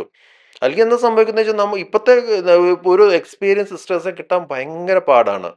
എല്ലാ കുട്ടികളും പാസ്സാകുന്നവരെ ഫസ്റ്റ് അവർക്ക് എഡ്യൂക്കേഷൻ ലോൺ കാണും, പല വേറെ ഏതെങ്കിലും പേഴ്സണൽ ലോൺസ് കാണും. അവരൊരിക്കലും ഇവിടുത്തെ സിസ്റ്റത്തിൽ വർക്ക് ചെയ്ത് അവർക്കത് വീട്ടാൻ കഴിയത്തില്ല. അതുകൊണ്ട് എങ്ങനെയെങ്കിലും ഒരു 2 ഇയർ എക്സ്പീരിയൻസ് അല്ലെങ്കിൽ 3 ഇയർ എക്സ്പീരിയൻസ് എത്രയെന്ന് വെച്ച് കഴിഞ്ഞാൽ അത് നേരിട്ട് എത്രയും പെട്ടെന്ന് പുറത്തേക്ക് പോകാമെന്ന് മാത്രമേ ഉള്ളൂ. അതുമാത്രമല്ല, വിദേശത്തുള്ള എല്ലാ ആൾക്കാരും ഇങ്ങനെ നോക്കിയിരിക്കുക ഇങ്ങനെ ഈ സിസ്റ്റേഴ്സിനെ ഇങ്ങനെ റിക്രൂട്ട് ചെയ്യാൻ വേണ്ടി. അപ്പോൾ definitely this A system failure. Man power leakage എന്ന് പറഞ്ഞാൽ അതൊരു സിസ്റ്റം ഫെയിലിയർ തന്നെയാണ്. അത് നമ്മൾ കറക്റ്റ് ചെയ്യാൻ വേണ്ടിയുള്ള കാര്യങ്ങൾ ചെയ്യണം. അത് ചെയ്യത്തോളം കാലം നമുക്ക് നമ്മുടെ ഹെൽത്ത് സിസ്റ്റം എപ്പോഴും ഒരു പരിധിക്കുള്ളിൽ ഇമ്പ്രൂവ് ചെയ്യത്തില്ല. സർ, ഈ നഴ്സുമാരുടെ സമരം പറഞ്ഞതുപോലെ തന്നെയായിരുന്നു ഭയങ്കരമായിട്ടുള്ള മീഡിയ അറ്റൻഷൻ നേടിയതായിരുന്നു ആശാ വർക്കർമാരുടെ സമരം. അതെ, നമ്മുടെ ഒരു ഹെൽത്ത് സിസ്റ്റത്തിലേക്ക് വരുമ്പോൾ അവരുടെ റോൾ എത്രത്തോളം ഇമ്പോർട്ടന്റ് ആണ്? ആശാ വർക്കേഴ്സ് ഒക്കെ പറഞ്ഞാൽ ഒരു ബേസ് ലെവൽ വർക്ക് ചെയ്യുന്ന ആൾക്കാരല്ലേ. അങ്ങനെ ഒരു ബേസ് ലെവൽ വർക്ക് ചെയ്യുന്ന ആളില്ലെങ്കിൽ സിസ്റ്റം തന്നെ കൊളാപ്സ് ചെയ്യും. അവരെ നമ്മൾ ഭയങ്കരമായിട്ട് സപ്പോർട്ട് ചെയ്യണം. അപ്പോൾ അവരുടെ നീഡ്സും അവരുടെ ബേസിക് നീഡ്സും നമ്മളത് റെസ്പെക്ട് ചെയ്തില്ലെങ്കിൽ ഡെഫിനറ്റ്ലി അവർക്ക് നമ്മളൊരു ജോലിയിൽ ഹാപ്പി ആണെങ്കിൽ മാത്രമേ നമ്മൾ അതിൻ്റെ നമ്മുടെ ഫുൾ എനർജിയും നമ്മുടെ ആ ഒരു എഫേർട്ട് അതിലേക്ക് വരുത്തുള്ളൂ. നമ്മൾ ഹാപ്പി അല്ലെങ്കിൽ ഡെഫിനറ്റ്ലി നമ്മൾ വളരെ ഒരു കെയർലെസ് ആയിട്ടായിരിക്കും നമ്മൾ നമ്മുടെ പ്രൊഫഷനെ കൈകാര്യം ചെയ്യുന്നത്. അത് ക്വാളിറ്റീനെ ഒരുപാട് ബാധിക്കും. അപ്പോൾ ഡെഫിനറ്റ്ലി ഈ ആശാ വർക്കേഴ്സിനെയൊക്കെ നമ്മൾ സംരക്ഷിക്കേണ്ടതാണ്. We have to take care of dum.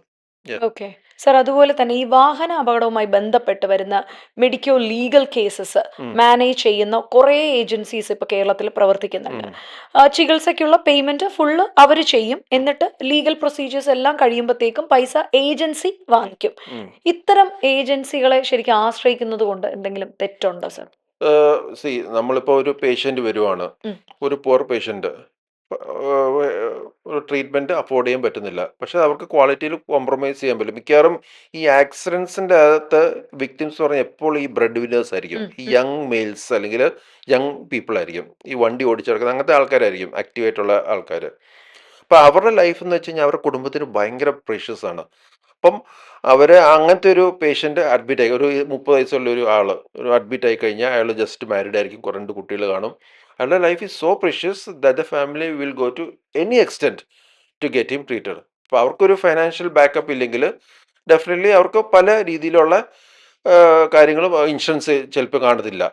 അല്ലെങ്കിൽ അവരുടെ ഇൻഷുറൻസ് ക്ലെയിം ചെയ്യാൻ നോക്കുമ്പോഴാണ് അറിയുന്നത് ആക്സിഡൻറ്റ് കവറേജ് ഇല്ല. ഇങ്ങനത്തെ ഓരോ പ്രശ്നമൊക്കെ വരുമ്പം പിന്നെ ഉള്ളതെന്ന് വെച്ച് കഴിഞ്ഞാൽ അവർക്ക് ബേസിക്കലി ഇതുപോലത്തെ പല ഏജൻസിയിൽ ആശ്രയിക്കേണ്ടി വന്നേക്കാം. ബേസിക്കലി നമ്മൾ ശ്രദ്ധിക്കുന്നത് വെച്ച് കഴിഞ്ഞാൽ ഇതിനെ ഒരിക്കലും നമ്മൾ എതിർത്ത് കഴിഞ്ഞാൽ ഈ പൂർ പേഷ്യൻസ് എവിടെ നിന്നാണ് ഈ ഹെൽപ്പ് സ്വീകരിക്കുന്നത്. നമ്മൾ ശ്രദ്ധിക്കുന്നത് വെച്ച് കഴിഞ്ഞാൽ ഇതിനെ മിസ്യൂസ് ചെയ്യാതെ പെടാതെ കറക്റ്റായിട്ട് അതിൻ്റെ ലീഗൽ സ്റ്റാൻഡും എല്ലാം കറക്റ്റായിട്ട് കൊണ്ടുപോകുന്ന രീതിയിൽ ഏജൻസിക്ക് വർക്ക് ചെയ്യാം. അവരൊരിക്കലും ഈ പേഷ്യൻസിനെയോ ഹോസ്പിറ്റലിനെയോ ബാക്കിയുള്ളവരെ മിസ്യൂസ് ചെയ്യുന്ന രീതിയിൽ കൊണ്ടുപോകല്ലോ. അതിൻ്റെ എപ്പോഴും ഒരു ലീഗൽ കൺട്രോൾ ഉണ്ടായിരിക്കണം. അത് നമ്മൾ ശരിക്കും ഒന്ന് ശ്രദ്ധിക്കണം. അല്ലാതെ ഇതിനെ നമ്മൾ റെസിസ്റ്റ് ചെയ്ത് കഴിഞ്ഞാൽ പിന്നെ ഈ പൂർ പേഷ്യൻസ് എവിടെ പോയാണ് ഇവർ ട്രീറ്റ്മെൻറ്റിന് വേണ്ടിയുള്ള സപ്പോർട്ട് അവർ കിട്ടുന്നത്. അപ്പോൾ ഡെഫിനറ്റ്ലി നമുക്ക് അങ്ങനെ കുറേ ഏജൻസീസ് ഉണ്ട് ഹെൽപ്പ് ചെയ്യുന്നത്. എല്ലാ സർവീസിനും എല്ലാ പ്രോബ്ലംസ് ഉണ്ടെങ്കിൽ അതിൻ്റെ ഒരു ഒരു ഏജൻസി കാണുമല്ലോ സർവീസ് പ്രൊവൈഡ് ചെയ്യാൻ വേണ്ടി. അതുപോലെ ഒരു സർവീസ് മാത്രമേ ഉള്ളൂ ഇത്. ഇതിനെ കറക്റ്റായിട്ട് ഒരു വേറെ ഓരോ കറപ്ഷനും ഒരു മിസ്മാനേജ്മെൻറ്റും വരാതെ നമ്മൾ ശ്രദ്ധിക്കണം. ശ്രദ്ധിക്കണം. പിന്നെ സാറിനെ പോലെ ഇത്രയും എക്സ്പീരിയൻസ്ഡ് ആയിട്ടുള്ള ഒരാളെ കൈ കിട്ടുമ്പോൾ തീർച്ചയായിട്ടും ഒരു മെഡിക്കൽ റാപ്പിഡ് ഫയർ സെഗ്മെന്റ് കൂടി ഞങ്ങളൊന്ന് ചെയ്യാനായിട്ട് ആഗ്രഹിക്കുന്നുണ്ട്. സാർ ഒറ്റ വാക്കിൽ എനിക്ക് ഇങ്ങ് ഉത്തരങ്ങൾ തന്നാൽ മതി. റെഡിയാണ് സാർ? റെഡി? ആലോചിക്കാൻ പറ്റത്തില്ല. ആലോചിക്കാനൊന്നും ഞാൻ സമയം തരില്ല. ഓക്കെ സാർ, ആദ്യത്തെ ചോദ്യം ഇതാണ്. Biggest health myth in Kerala. കേരളത്തിലെ ഏറ്റവും ബിഗ്ഗസ്റ്റ് ആയിട്ടുള്ള ഒരു ഹെൽത്ത് മിത്ത് എന്താണ്? ഹെൽത്ത് മിത്ത് മിത്താണത് സാർ. കേരളത്തിന്റെയാണ് ഏറ്റവും ഒരു ഹെൽത്തിന്റെ ഒരു മിത്ത്. കേരളത്തിന്റെ ഇതായിരിക്കും എന്ന് സാറിന് തോന്നിയ ഒരു കാര്യം. ബിഗസ്റ്റ് ഹെൽത്ത് മിത്ത് എന്ന് പറഞ്ഞാൽ ബേസിക്കലി നമ്മൾ ഫോളോ ചെയ്യുന്ന ഒരു ബിലീഫുണ്ട്. അതായത് ഒരു ആൾ പ്രായമായി കഴിഞ്ഞാൽ അവരെ മക്കള് നോക്കണമെന്ന്, അല്ലെങ്കിൽ മക്കളാണ് അവരെ സംരക്ഷിക്കണമെന്നുള്ളത്. ബേസിക്കലി അതിൻ്റെ ഒരു ഇഷ്യൂ എന്ന് വെച്ച് കഴിഞ്ഞാൽ, നമ്മൾ ഫോർ എക്സാമ്പിൾ ഒരാൾ ഓൾഡ് ഏജ് വന്നു, അയാൾക്ക് ഡെമൻഷ്യ അല്ലെങ്കിൽ പാർക്കിൻസോണിസം അല്ലെങ്കിൽ വേറെ എന്തെങ്കിലും ഒരു ലൈഫ് സ്റ്റൈൽ ഡിസീസസ് ആയിട്ട് ഇങ്ങനെ ഇരിക്കുക. അങ്ങനെ ഒരാൾ ഇത് ലൈഫ് സ്റ്റൈൽ ഡിസീസ് എന്ന് പറഞ്ഞാൽ ഒരിക്കലും ചികിത്സിച്ച് മാറ്റാവുന്നില്ല. അത് it will be there for his rest of his life. അപ്പം അങ്ങനെ ഒരു സിറ്റുവേഷൻ വരുമ്പം അദ്ദേഹത്തിന് കറക്റ്റായിട്ടുള്ള ട്രീറ്റ്മെൻറ്റ് ഒരിക്കലും നമുക്ക് മക്കൾക്ക് കൊടുക്കാൻ സാധിച്ചില്ല, unless they are സമോൺ in the medical field. അപ്പോൾ അവർ മക്കളെ നോക്കണമെന്ന് നിർബന്ധമാകുമ്പോഴേക്കും ഈ പേരൻസിന് ഒരിക്കലും ഒരു പ്രോപ്പർ കെയർ കിട്ടത്തില്ല. നമ്മൾ ശരിക്കും ഒരു ഏജിൽ കൂടുതൽ അല്ലെങ്കിൽ ഡെമൻഷ്യ അല്ലെങ്കിൽ അൽഷീമസ് ഉള്ള ഒരു പേഷ്യൻസ് ഒക്കെ ആണെങ്കിൽ ഡെഫിനറ്റ്ലി അങ്ങനത്തെ കെയർ കൊടുക്കാൻ പറ്റുന്ന സ്ഥലത്തേക്ക് അവരെ നമ്മൾ ട്രാൻസ്ഫർ ചെയ്യണം. അതാണ് ഈ ഡെവലപ്പ് കൺട്രീസിലൊക്കെ നമ്മൾ ചെയ്യുന്നത്, അല്ലെങ്കിൽ ഫ്യൂച്ചർ ഓഫ് മെഡിക്കൽ ഹെൽത്തിൽ നമ്മൾ ചെയ്യേണ്ട ഒരു കാര്യമാണ്. അപ്പോൾ അവരുടെ എക്സ്പേർട്സ് കംപ്ലീറ്റ് അവരുടെ ഡെയിലി മോർണിംഗ് ടു നൈറ്റ് അവരുടെ ഫുൾ കംപ്ലീറ്റ് റൂട്ടീനും കംപ്ലീറ്റ് എക്സ്പേർട്ട് സയൻറ്റിഫിക് ആയിട്ടുള്ള ട്രീറ്റ്മെൻറ്റ് കാര്യങ്ങളൊക്കെ കറക്റ്റായിട്ട് നടക്കും.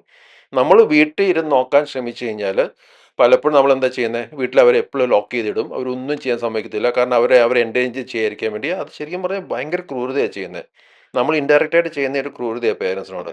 അപ്പോൾ പേരൻസിന് എന്തെങ്കിലും ഒരു ഏജ് റിലേറ്റഡ് ആയിട്ടൊരു ഇഷ്യൂ വന്നു കഴിഞ്ഞാൽ we should hand over them to experts and then we can go and visit them whenever we want. അവരെ എക്സ്പേർട്സിൻ്റെ കയ്യിലേക്ക് ഏൽപ്പിക്കണം. അതാണ് അവർ ശരിക്കും നമ്മൾ ചെയ്യുന്ന ഏറ്റവും വലിയൊരു നല്ല സൽക്കർമ്മം. അതായത് നമ്മൾ ഒരിക്കലും നമ്മൾ സ്വയം അവരുടെ കെയർ ഏറ്റെടുക്കില്ല. അത് പലപ്പോഴും നമ്മുടെ ഇവിടുത്തെ ആൾക്കാർക്ക് അതൊരു ഭയങ്കര ഒരു ടാബു ആണ്. അതായത് പ്രായമായി കഴിഞ്ഞ പേരൻസിനെ കൊണ്ടുപോയി ഓൾഡ് ഏജ് ഹോമിൽ കൊണ്ടുവിട്ടു എന്നുള്ളത് ഇത് സ്ഥിരം കേൾക്കുന്ന ഒരു സംഭവമാണ്. ആക്ച്വലി അത് നമ്മൾ ഓൾഡ് ഏജ് ഹോമിൽ കൊണ്ടാക്കുന്ന പറഞ്ഞാൽ അതൊരു ഡംപിങ് പോലെ അല്ല നമ്മളത് പ്രൊജക്റ്റ് ചെയ്യുന്നത്. ഞാൻ പറഞ്ഞു എപ്പോഴും ഒരു പെർസെപ്ഷൻ വരുന്ന ഒരു പ്രോബ്ലമാണ്. We are handing over to experts who will take care of them properly. അതാണ് നമ്മൾ ശരിക്കും ഇനിയും നമ്മൾ ജിറാട്രിക് കെയറിൽ ജിറാട്രിക്സ് എന്ന് വെച്ചാൽ നമ്മുടെ കേരളത്തിലെ ഓൾഡ് ഏജ് എന്തായാലും കൂടി വരും. അപ്പം ഡെഫിനറ്റ്ലി ഇങ്ങനത്തെ സിസ്റ്റം ഒക്കെ വളരെ വെൽ ഡെവലപ്ഡ് ആയിട്ട് കൊണ്ടുവരാൻ ശ്രമിക്കണം. സർ, അടുത്ത ചോദ്യം ഇതാണ്. One food people think is healthy but isn't. ഹെൽത്തി ആണെന്ന് നമ്മളെല്ലാവരും വിചാരിക്കുന്ന എന്നാൽ ഒട്ടും ഹെൽത്തി അല്ലാത്തൊരു കാര്യം. ബേസിക്കലി നമ്മൾ ഈ വെജിറ്റബിൾസ് ഭയങ്കര ഹെൽത്തി ആന്ന് പറഞ്ഞ് ആൾക്കാർ ഒരുപാട് കൺസ്യൂം ചെയ്യും. പക്ഷെ നമ്മൾ എപ്പോഴും ശ്രദ്ധിക്കാന്ന് വെച്ചാൽ ഒരു പരിധി കൂടുതൽ വെജിറ്റബിൾസ് കഴിച്ചു കഴിഞ്ഞാൽ അത് ബോഡിക്ക് നല്ലതല്ല. അത് എപ്പോഴും അതിനൊരു കോമ്പിനേഷൻ ഉണ്ടായിരിക്കണം, എന്നാലേ ഇതിനെ ഹെൽത്തി ആവത്തുള്ളൂ. അപ്പം എക്സസ് ഓഫ് ചുമ്മാ വെജിറ്റബിൾസ് ഇങ്ങനെ മാത്രം കഴിക്കുന്ന ചില ആൾക്കാർ ഞാൻ കണ്ടിട്ടുണ്ട്. അത് ആക്ച്വലി അവരുടെ ബോഡീനെ ഹാം ചെയ്യുവാണ്. ഒരു പരിധി കൂടുതൽ എല്ലാത്തിനും ഒരു ബാലൻസ് വേണം. Okay, great. Most over rated health trend in Kerala. ഏറ്റവും ഓവർ റേറ്റഡ് ആയിട്ടുള്ള ഒരു ഹെൽത്ത് ട്രെൻഡ് കേരളത്തിന്റെ ഓവർ റേറ്റഡ് ആയിട്ടുള്ളത് എക്സസൈസ്. ഭയങ്കരമായിട്ട് ആൾക്കാർ എസ്പെഷ്യലി ഈ ഭയങ്കര എക്സിക്യൂട്ടീവ്സ് ഉറങ്ങത്തു പോലും ഇല്ല. രാത്രി 1 മണി വരെ ഇരുന്ന് ജോലി ചെയ്യും, വെളുപ്പിന് 4 മണിക്ക് എഴുന്നേറ്റ് ഉടനെ എക്സസൈസ് ചെയ്യുന്നത്. എക്സസൈസ് ആണ് അവരുടെ ഏറ്റവും ഇമ്പോർട്ടൻ്റ് എന്നുള്ള ഒരു കൺസെപ്റ്റ്. ആക്ച്വലി ഹെൽത്തിന് ഫസ്റ്റ് നമ്മൾ ഫോളോ ചെയ്യേണ്ടത് good food and proper sleep. ഇത് കഴിഞ്ഞിട്ട് നമ്മൾ എക്സസൈസ് ചെയ്യാൻ പാടില്ല. നമ്മൾ ഒരു ദിവസം നമ്മൾ ഉറങ്ങിയിട്ടില്ലെങ്കിൽ നമ്മൾ എക്സസൈസ് ചെയ്യാൻ പാടില്ല. കാരണം അവരുടെ ബോഡിക്ക് റെസ്റ്റ് കിട്ടിയിട്ടില്ല, ബോഡി ഭയങ്കര സ്ട്രെസ്ഡ് ആണ്. അതിൻ്റെ കൂടെ നമ്മൾ എക്സസൈസ് ചെയ്ത് കഴിഞ്ഞാൽ ബോഡിക്ക് കൂടുതൽ ഡാമേജിങ് ആണ്. അപ്പം പലപ്പോഴും ആൾക്കാർ അവരുടെ ഫുഡും സ്ലീപ്പും ശ്രദ്ധിക്കാതെ എക്സസൈസിലേക്ക് പോകുന്നത് വലിയൊരു തെറ്റാണ്. അവിടെ കേരളത്തിൽ ഇപ്പോഴത്തെ ആൾക്കാർ ഇപ്പോൾ എക്സസൈസ് ചെയ്താൽ ഭയങ്കരമായിട്ട് ഇങ്ങനെ സോഷ്യൽ മീഡിയയിൽ ഇങ്ങനെ വന്നുകൊണ്ടിരിക്കുമ്പോൾ ആൾക്കാർ they will feel that exercise is the most important thing. ഒരുപാട് പേരെ ഞാൻ കണ്ടിട്ടുണ്ട്. അത് മെഡിക്കൽ ഫീൽഡിലും പല ഡോക്ടേഴ്സും അങ്ങനെ ചെയ്യുന്നുണ്ട്. That is wrong. Okay, great. അതുപോലെ തന്നെ സർ ഏറ്റവും മോസ്റ്റ് ഡേഞ്ചറസ് ഹാബിറ്റ് എമംഗ് മലയാളീസിന്റെ ഇടയിൽ ഏറ്റവും ഡേഞ്ചറസ് ആയിട്ടുള്ള ഒരു ഹാബിറ്റ്. അത് പ്രോപ്പർ ഫുഡ് കഴിക്കാതെ ആൽക്കഹോൾ ബിഞ്ചിങ്. ഗ്രേറ്റ്. അത് ഭയങ്കര ഒരു വലിയൊരു ഹെൽത്ത്, എന്ന് വെച്ചാൽ ഫുഡ് കഴിക്കത്തില്ല അവർ, ഈ ആൽക്കഹോൾ കംപ്ലീറ്റ് ബിഞ്ച് ചെയ്ത് കഴിഞ്ഞാൽ അത് ശരിക്കും ലിവർ മാത്രമല്ല ഒരുമാത്രം എല്ലാ ഓർഗൻസിനും, ബ്രെയിനിനെ ഡാമേജ് ചെയ്യും, നമ്മുടെ ഇൻഡസ്ട്രീനെ ഡാമേജ് ചെയ്യും, കിഡ്നീനെ ഡാമേജ് ചെയ്യും, നമ്മുടെ ഫുൾ ബോഡിയുടെ എല്ലാ ഓർഗൻസിനെയും അത് ഡാമേജ് ചെയ്യും. അതുപോലെ തന്നെ സർ ഒരു disease that people take too lightly, അതായത് നമ്മൾ വളരെ ലൈറ്റ് ആയിട്ട് എടുക്കുന്ന ഒരു ഡിസീസ്. ഡയബറ്റീസ് നമ്മൾ ഇനീഷ്യലി നമ്മൾ പ്രീ ഡയബറ്റിക് ഫേസ് മുതലേ നമ്മൾ വളരെയധികം സ്ട്രിക്റ്റ് കൺട്രോളും ഒരു ബോഡിയുടെ ആ ഒരു ഫുഡ് കൺട്രോളും എല്ലാം ഡയറ്റും എക്സസൈസും എല്ലാം കറക്റ്റായിട്ട് നമ്മൾ കൊണ്ടുപോകണം. കാരണം ഡയബറ്റീസ് എന്ന് പറഞ്ഞു കഴിഞ്ഞാൽ അത് ഒരിക്കലും it's A life style disease. അതിനെ കൺട്രോൾ ചെയ്ത് കൊണ്ടുപോകുന്ന മാത്രമേ ഉള്ളൂ. ആൾക്കാർ പലപ്പോഴും അതിനെ കൺട്രോൾ ചെയ്ത് കൊണ്ടുപോയില്ലെങ്കിൽ അതിന് ഒരുപാട് കോംപ്ലിക്കേഷൻസ് വരും. അത് നെർവ്സിന്, ഡയബറ്റിക് ന്യൂറോപ്പതി നെർവ്സിനെ അഫക്റ്റ് ചെയ്യുന്നു, ഡയബറ്റിക് റെറ്റിനോപ്പതി കണ്ണിനെ അഫക്റ്റ് ചെയ്യുന്നു, കാഴ്ച നഷ്ടപ്പെടുന്നു, ഡയബറ്റിക് നെഫ്രോപ്പതി കിഡ്നീനെ അഫക്റ്റ് ചെയ്യുന്നു. അങ്ങനെ പല രീതിയിലുള്ള കോംപ്ലിക്കേഷൻസ് ഉണ്ട്. അപ്പം ഡയബറ്റീസിനെ തുടക്കം മുതലേ കൺട്രോൾ ചെയ്ത് അതിനെ കൊണ്ടുപോകണം.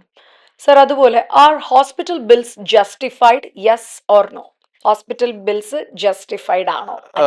ഞാൻ ആസ് എ ഡോക്ടർ ഞാൻ എപ്പോഴും ജസ്റ്റിഫൈഡ് തന്നെയാണ്. കാരണം we produce one of the cheapest health care in the world, quality health care at the cheapest rate. അത് കേരളത്തിൽ ലോകമെമ്പാടും നോക്കുവാണെങ്കിൽ ഏറ്റവും quality care at the cheapest rate കേരളത്തിൽ അവൈൽ ചെയ്യുന്നുണ്ട്. പക്ഷേ നമ്മുടെ ആൾക്കാർക്ക് അത് എക്സ്പെൻസീവ് തോന്നാൻ കാരണം ഈസ് ബിക്കോസ് നമ്മുടെ ആൾക്കാർ അവരുടെ ഇൻകം അതിലും താഴെയാണ്, അത് അഫോർഡ് ചെയ്യുന്നതിലും താഴെയാണ്. മെഡിക്കൽ ഇൻഷുറൻസ് നമുക്ക് എല്ലാവർക്കും കമ്പൽസറി ആക്കണം, എന്നാലേ നമുക്ക് ക്വാളിറ്റി ഹെൽത്ത് കെയർ എല്ലാവർക്കും അവൈൽ ചെയ്യാൻ കഴിയത്തുള്ളൂ. അതെ സർ. അതുപോലെ private hospitals business or service? Private hospitals business ആണോ? ഓൾവേസ് ബിസിനസ് ആണോ? ആരും പ്രൈവറ്റ് ഹോസ്പിറ്റൽസ് ചാരിറ്റിക്ക് വേണ്ടി തുടങ്ങത്തില്ല. അല്ലേ, പ്രൈവറ്റ് ഹോസ്പിറ്റൽസ് തുടങ്ങുന്നത് എപ്പോഴും ബിസിനസ് തന്നെയാണ്. പക്ഷേ it should be A proper business. Business എന്ന് പറഞ്ഞാൽ ഒരിക്കലും റോങ് തിങ് അല്ല. ഈ ലോകത്തുള്ള എല്ലാം ബിസിനസ്സാണ്. നമ്മൾ എന്ത് ചെയ്താലും അത് ബിസിനസ് എന്ന് പറഞ്ഞാൽ എന്താണ്? നമ്മളൊരു V provide A service, we get നമുക്ക് റെമ്യൂണറേഷൻ കിട്ടുന്നു, അത് വെച്ച് നമ്മൾ ജീവിക്കുന്നു, വി പ്രൊവൈഡ് സർവീസ്. ഇപ്പോൾ സർവീസ് ഇതിനൊക്കെ ഒരുപാട് ഭയങ്കരമായിട്ട് അങ്ങോട്ട് ഡിസ്റ്റോർട്ടർ ആകുമ്പോഴാണ് നമ്മളതിനെ എന്തുവാ പറയുന്നത്, അതിൻ്റെ കറപ്ഷൻ അങ്ങനെ ഇതൊക്കെ പറയുന്നത്. അല്ലാതെ ഒരു നമ്മുടെ ഒരു ബേസിക് സർവീസിന് നമ്മൾ റെമ്യൂണറേഷൻ മേടിക്കുന്നത് ഒരിക്കലും ഒരു തെറ്റല്ല. ആൾക്കാർ ഈ കേരളക്കാർ അങ്ങനെ ബിസിനസ് എന്നൊരു വാക്ക് തെറ്റായിട്ടാണ് കാണുന്നത്. നമ്മൾ എൻ്റർപ്രണേഴ്സിനെ ഒരുപാട് എൻകറേജ് ചെയ്യേണ്ട ഒരു സമയമായി. കാരണം എൻ്റർപ്രണേഴ്സ് ആണ് നമ്മുടെ സിസ്റ്റത്തിൽ സസ്റ്റെയിൻ ചെയ്യുന്നത്. അവരാണ് ജോലി കൊടുക്കുന്നതും അവിടെ ഇൻകം ഫൈനാൻസ് സപ്പോർട്ടെല്ലാം നമ്മുടെ നാട്ടിലേക്ക് കൊണ്ടുവരണമെങ്കിൽ എൻ്റർപ്രണേഴ്സ് വേണം. അവർ ബിസിനസ് പറഞ്ഞാൽ അവരെ അങ്ങോട്ട് തഴഞ്ഞു കഴിഞ്ഞാൽ they will not invest, they will go somewhere and invest. അപ്പം പലപ്പോഴും ഏത് ഡെവലപ്പ് കൺട്രീസിലും അവിടെ എത്രത്തോളം ബിസിനസ് പ്രോപ്പറായിട്ട് നടക്കുന്നുള്ള അനുസരിച്ചാണ് ആ ഡെവലപ്മെൻറ്റ് വരുന്നത്. സോ ബിസിനസ് എന്ന് പറഞ്ഞാൽ ഹെൽത്ത് കെയർ സിസ്റ്റത്തിൽ പ്രോപ്പർ ബിസിനസ് നടന്നാൽ മാത്രമേ, കറക്റ്റായിട്ടുള്ള ബിസിനസ് നടന്നാൽ മാത്രമേ ഹെൽത്ത് കെയർ ഇമ്പ്രൂവ് ചെയ്യത്തുള്ളൂ. ആ സിസ്റ്റം സസ്റ്റെയിൻ ചെയ്യത്തില്ല, അല്ലെങ്കിൽ സിസ്റ്റം കംപ്ലീറ്റ് കൊളാപ്സ് ചെയ്യും.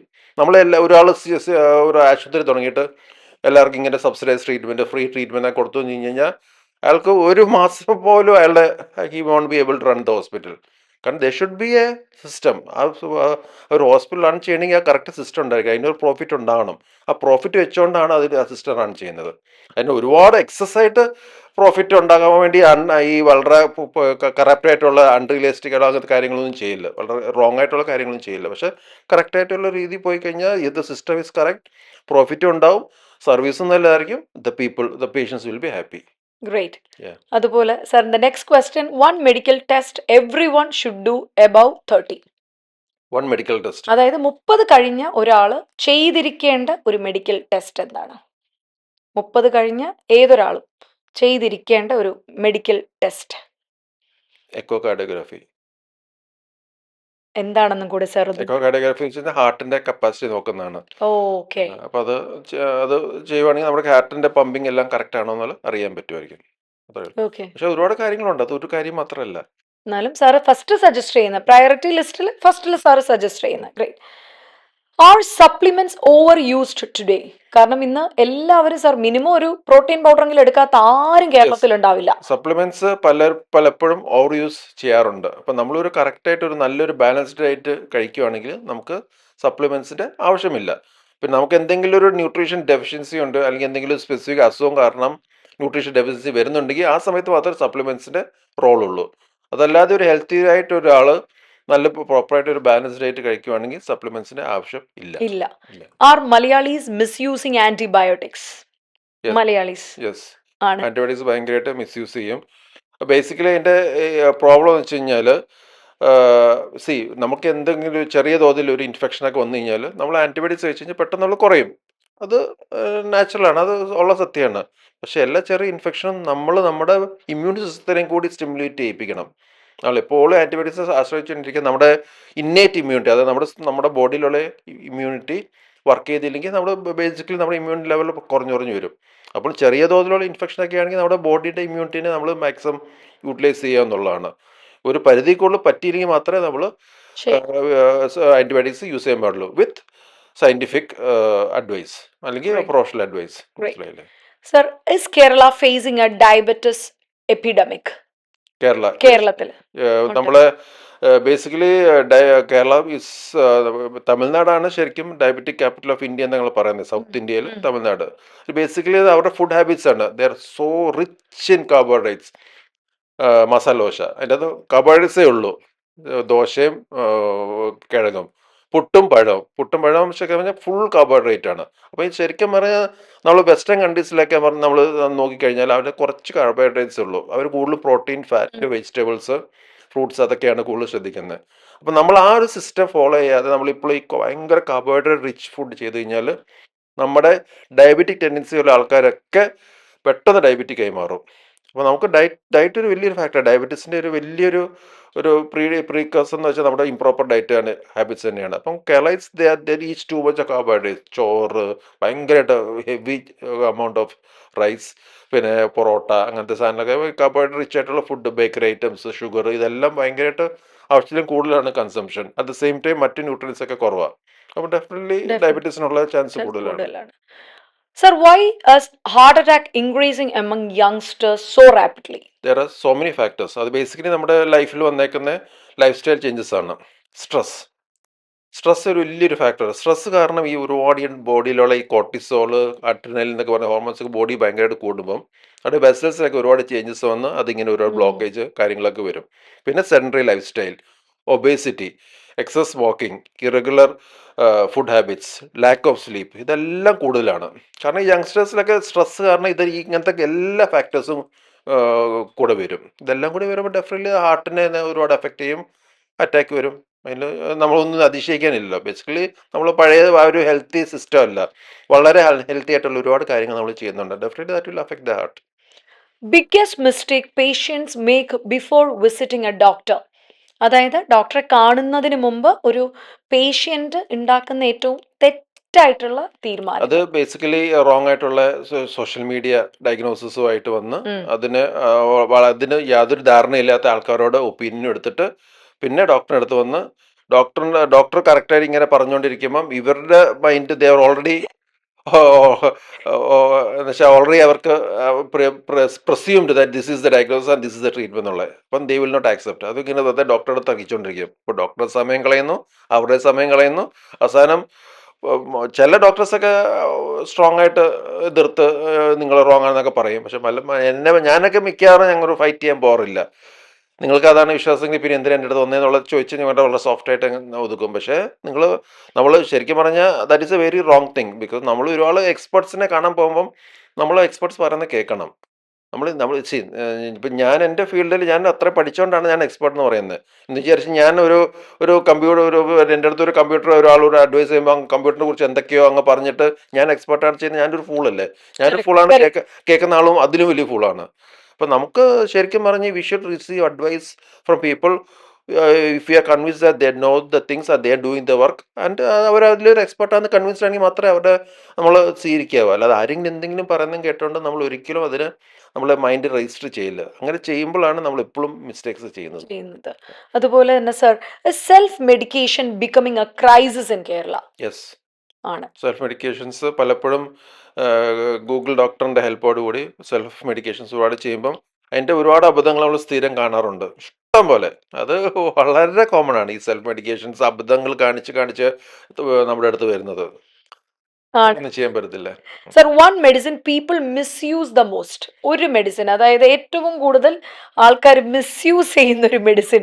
ഏറ്റവും കൂടുതൽ മിസ്യൂസ് ചെയ്യുന്നത് അത് ഈ പനി ജലദോഷത്തിന് ഈ കോമ്പിനേഷൻ ഉണ്ട്, ഈ പാരസ്റ്റമോൾ ആന്റിഹിസ്റ്റമിൻ കോമ്പിനേഷൻ. അത് ഭയങ്കരമായിട്ട് ആൾക്കാർ എന്ത് ചെറിയ ഒന്ന് തുമ്മി ഉടനെ അതെടുത്ത് അങ്ങ് കഴിക്കും. അത് സ്ഥിരമാക്കി ചെയ്യുന്നത് വളരെ കോമൺ ആണ്. പിന്നെ ആന്റിബയോട്ടിക്സ്. ആന്റിബയോട്ടിക്സ്. അതെ.